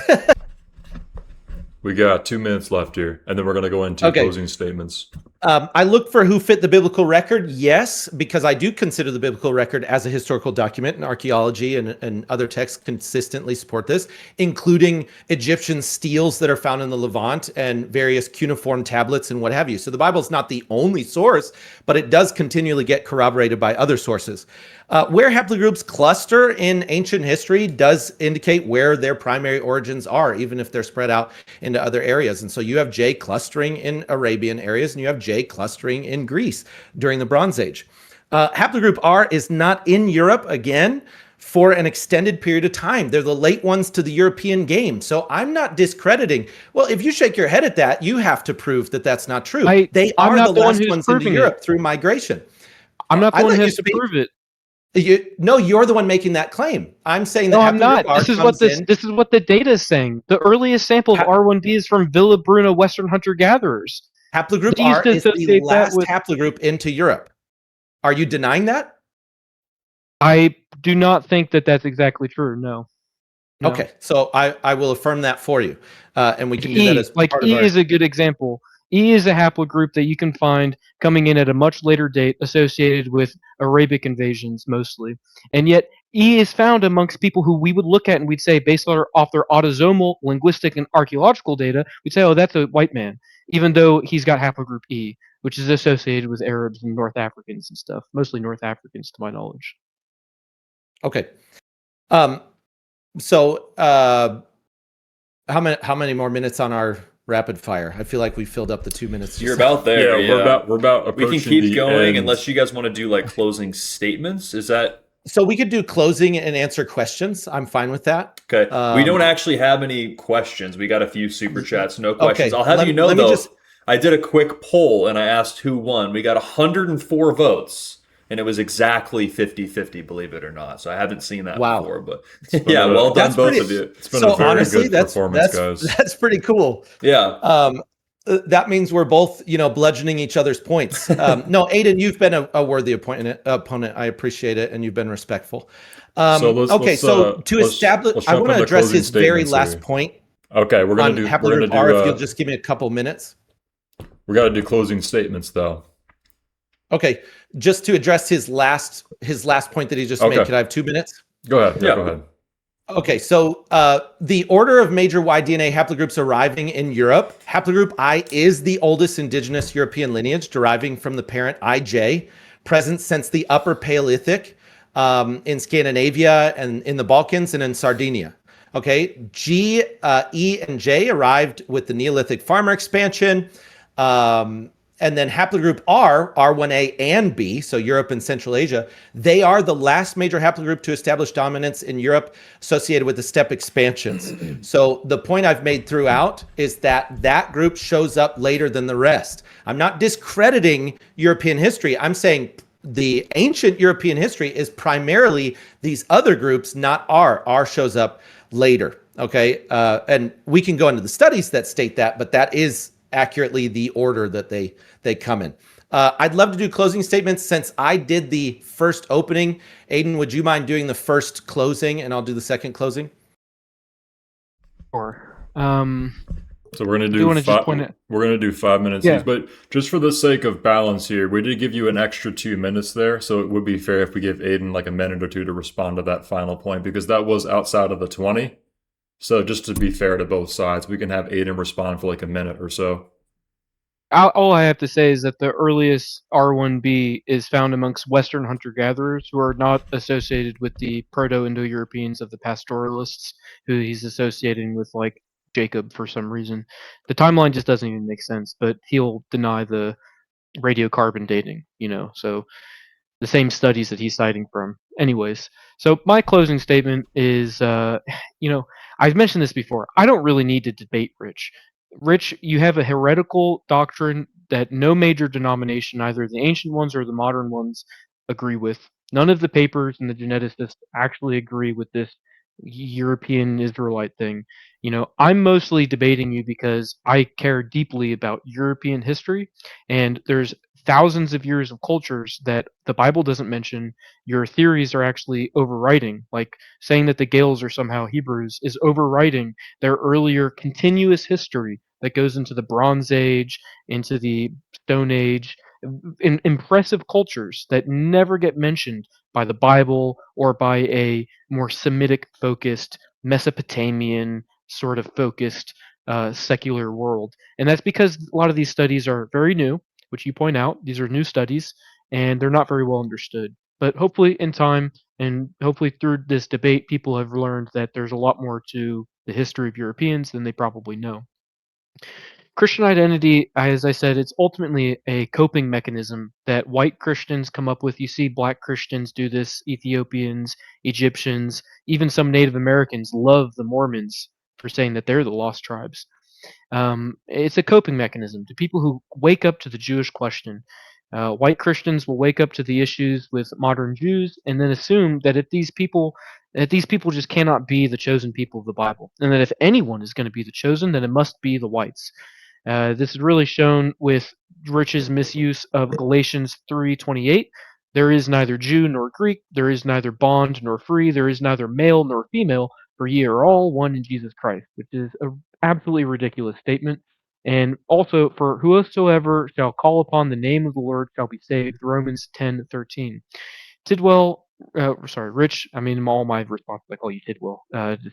Rich prefaces his work with a disclaimer, citing that these verses, that he's asserting that that his work is purely based in prophetic and not racist or soteriological, meaning affecting salvation. You were very clear to make that statement earlier. This is the most glaring human Oh my God, I can't pronounce some of these biblical words. I think hermeneutic contradiction in Rich's entire paper. While explicitly quoting Paul's letters to argue that ethnicity does not matter for salvation under the new covenant, the majority of his thesis is dedicated to proving that physical lineage, genetic tracking, and biological ancestry are of paramount prophetic importance. If Galatians 3:28 is true, then tracking haplogroup R or trying to strip modern Jews of their historical identity is completely irrelevant to the Christian faith, which is what all the major denominations have to say. They don't care about studying genealogy. They, in fact, say don't do that.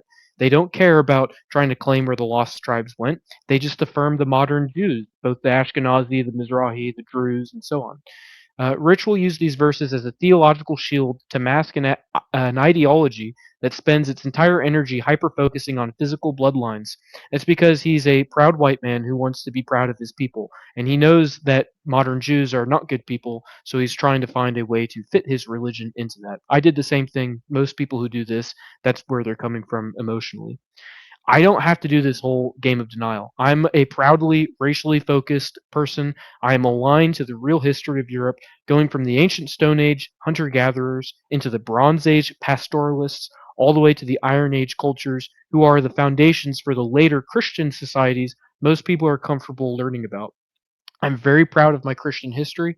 I'm very proud of my Christian ancestors, but I'm incredibly proud of my pagan ancestors who existed for tens of thousands of years and who have spread across this globe from Siberia to India to Persia to Europe, and who have now spread all over the globe in the modern colonial expansions. Myth is not real history. Myth is a way for humans to interact with divine and spiritual reality, but it's not bona fide physical history. At the end of the day, we are Europeans. We are not modern Jews, and Jews and Palestinians share a genetic affinity with the Hebrews of the Bible. We are two totally different people, as proven through the Bible and through genetics, linguistics, and archaeology. I'm not arguing from consensus based, I'm arguing from the data itself. Thank you.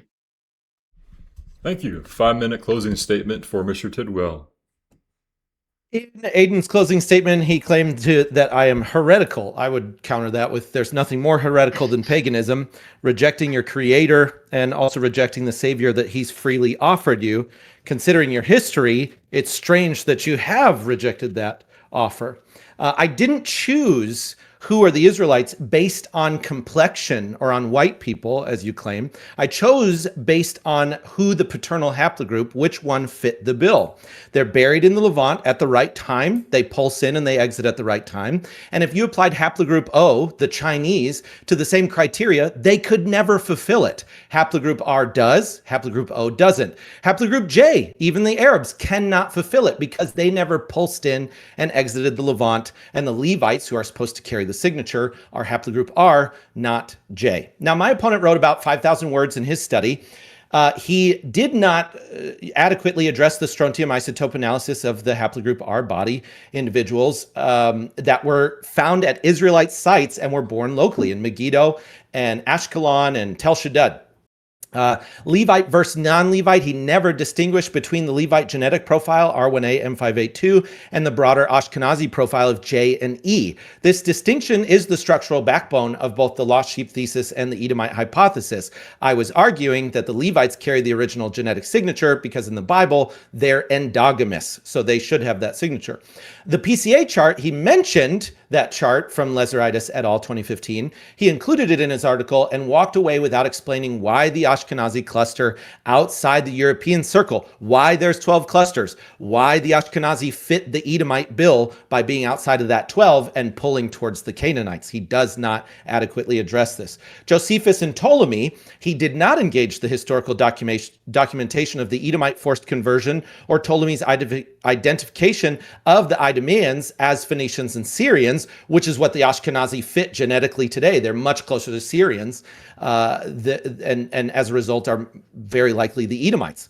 The disease epicenter, he offered urbanization as the cause of the leprosy and tuberculosis, but did not explain why Northern Europe, less urbanized than the Mediterranean, was the worldwide epicenter. Nor did he address why the maternal haplogroups all cluster in Europe. The prophetic geography, he did not address why haplogroup R dominates every region the prophets described for Israel's last days location. That's not just coincidence. That took hundreds of years of colonization and other events for them to end up in exactly the places the Bible said that they would. The Scythian corridor, he cited Norse and Irish Scythian origin traditions as evidence against my thesis without realizing Scythia is precisely where 2 Kings chapter 17 verse 6 places the Assyrian exiles. So that was a moot point that he had made. What he did argue, his entire case is one argument repeated across every criterion. Haplogroup R arrived in Europe via Yamanya and bell breakers before Abraham left Ur. I've addressed this directly. I've addressed it with the C14 dating, especially the further back you get. My thesis does not claim that, my claim is that that haplogroup R people in the Levant at the Israelite sites indicates what the paternal haplogroup is during the biblical timeline. He didn't seem to understand this. The absolute dates he depends on are derived from radiocarbon calibration with documented peer-reviewed limitations. The InCal curve degrades with depth of time. The Levantine offset is published phenomenon indicating this happens and that we can actually quantify it in more recent history, but not in ancient history. The magnetic field variability problem means deep prehistory C14 dates may systematically overestimate age. He does not address this. The relative genetic sequence is certain. Haplogroup I was in Europe first, R arrived later. I'm not here to disparage my people. Okay, salvation is for all nations, all tongues, all tribes. But the God of Israel made a promise that his people would never cease to exist, and that in the last days he would gather them specifically from the north and from the ends of the earth. If that promise is true, those people must be identifiable. These 8 criteria, these 8 domains of evidence, and one population meets them. That is the population that meets the biblical criteria. Haplogroup R is Israel. That's why Lazaritis et al. Has 12 genetic pools. That wasn't by chance. That's by divine providence. Thank you. All right, gentlemen, quick round of applause. Appreciate both of you. So as we're wrapping up here, first of all, I want to thank both of you for coming on. That was a very productive and informative conversation. I think a lot of people are going through political and racial transformations right now. And in that realm, in the right-wing dissident racial realm, this is becoming a progressively important topic. And I really appreciate the way that you guys went about this. A lot of people disagree on this, and these kinds of conversations are going to prove very insightful for people in our community. So I want to extend gratitude and appreciation to both of you for coming in here. I second and that. Yeah, and I think we have some super chats we wanted to get in here really quick. It doesn't look like there's really any questions, but real quick, I'll just run through these few we got on YouTube. So Truth Nuke, thank you for the $5. All of the Norse pagan myths were written down by Christians. Okay. Thank you for the $10 Steel Census. If you didn't see, we did do the poll. It was 104 people. They said 50-50. So I don't know about you, but thank you for your support, Steel Census. Ways of the Jedis. Thank you for the $5. There isn't a single Christian country in the entire world anymore after Constantinople fell, but there is Jewish and Islamic ones. Something to think about. Thank you for sharing. Ways of the Jedi. Thank you for the other $10. The church represents the new Israel in orthodoxy, not made of Jews, but Gentiles, and Christ is its king. The church is the spiritual Israel. That is the communion of God's people. Thank you for the $10. We appreciate all the support. Truth Nuke with another $5. Is this good mythology for young white girls? Freya having relations with 4 dwarves for a golden necklace. I'm not sure what that is referring to or means or who Freya is, but it doesn't sound like it. Yeah. That's it. Yeah, that was a great conversation, guys. Any final, obviously things outside of the debate, any final words you guys wanted to share real quick? Any Yeah, final I insults? do want to say, Aodhan, first off, I think you're a worthy opponent. Thanks for debating with me. I would debate with you again in the future. And I also appreciate you guys, FroJax, Forrest and Jackson. You guys are great hosts. Thank you. Thank you. I know you guys are great debaters as well. So it's great to have people who know how to debate oversee a debate. And Aodhan, I just want to say that your etiquette was proper. I appreciate that. I've had really stupid debates where people just yell over each other the entire time, and it's really frustrating. You didn't do that at all. So thank you. I appreciate you even looking at the data sincerely. And that's what I wanted when you wrote your paper in response. And that told me that it would be a good debate. And I think the audience has decided, 50-50 means that whatever group's watching for you and whatever group's watching for me, they both felt like each made a good case. And I think you did. I disagree with you. I do think you're well spoken, but I do think you made a good case. I just obviously side with what I've written. So thank you, Aodhan. Thank you, FroJax. Thank you to all the viewers. Really appreciate you. This was a long one. It's long-winded conversation, and y'all stuck it out. So thank you. We enjoyed it. Thank you, Rich. Aodhan, anything? Yeah, so, it is interesting that a lot of people did want to kind of get into the pagan versus Christian thing, and obviously I'm a pagan and Rich is a Christian. But generally speaking, this was a debate mostly on genetics and history, and we know that our ancestors were pagan at one point. That's not really in debate. The debate really is, were we once ancient Hebrews or Israelites? And obviously we aren't. So I don't really feel as though I can convince people either way. I'm glad that I was given a platform to speak on this because I do love this topic a lot. Archaeogenetics is a very complex study. Indo-European mythologies are a very complex study. Most people do not know about them. We were raised Christian in a secular context, or Christian in a secular context. Secular in a Christian context.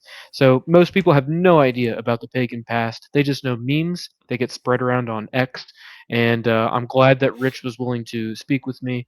I did come at him first as an anon on X, and oftentimes people who have their faces out there, they'll say, "Oh, if you're an anon, don't speak. Don't speak to me. You don't know. Well, I'll just let all the anons out there know. You are solid people. You are the backbone and bread and butter of the pro-white movement. If it wasn't for the Anons, we would not be where we're at today. And I'm not an Anon. I'm just very clever with my OpSec so that people don't mess with me." Well done. All right. Two final things here while we're wrapping up. Just wanted to emphasize once again how refreshing this was. My brother and I do a lot of debates with Kangs and stuff like that. And it's usually not productive. So this was just incredibly refreshing. And I really appreciate what you guys brought to the table here today.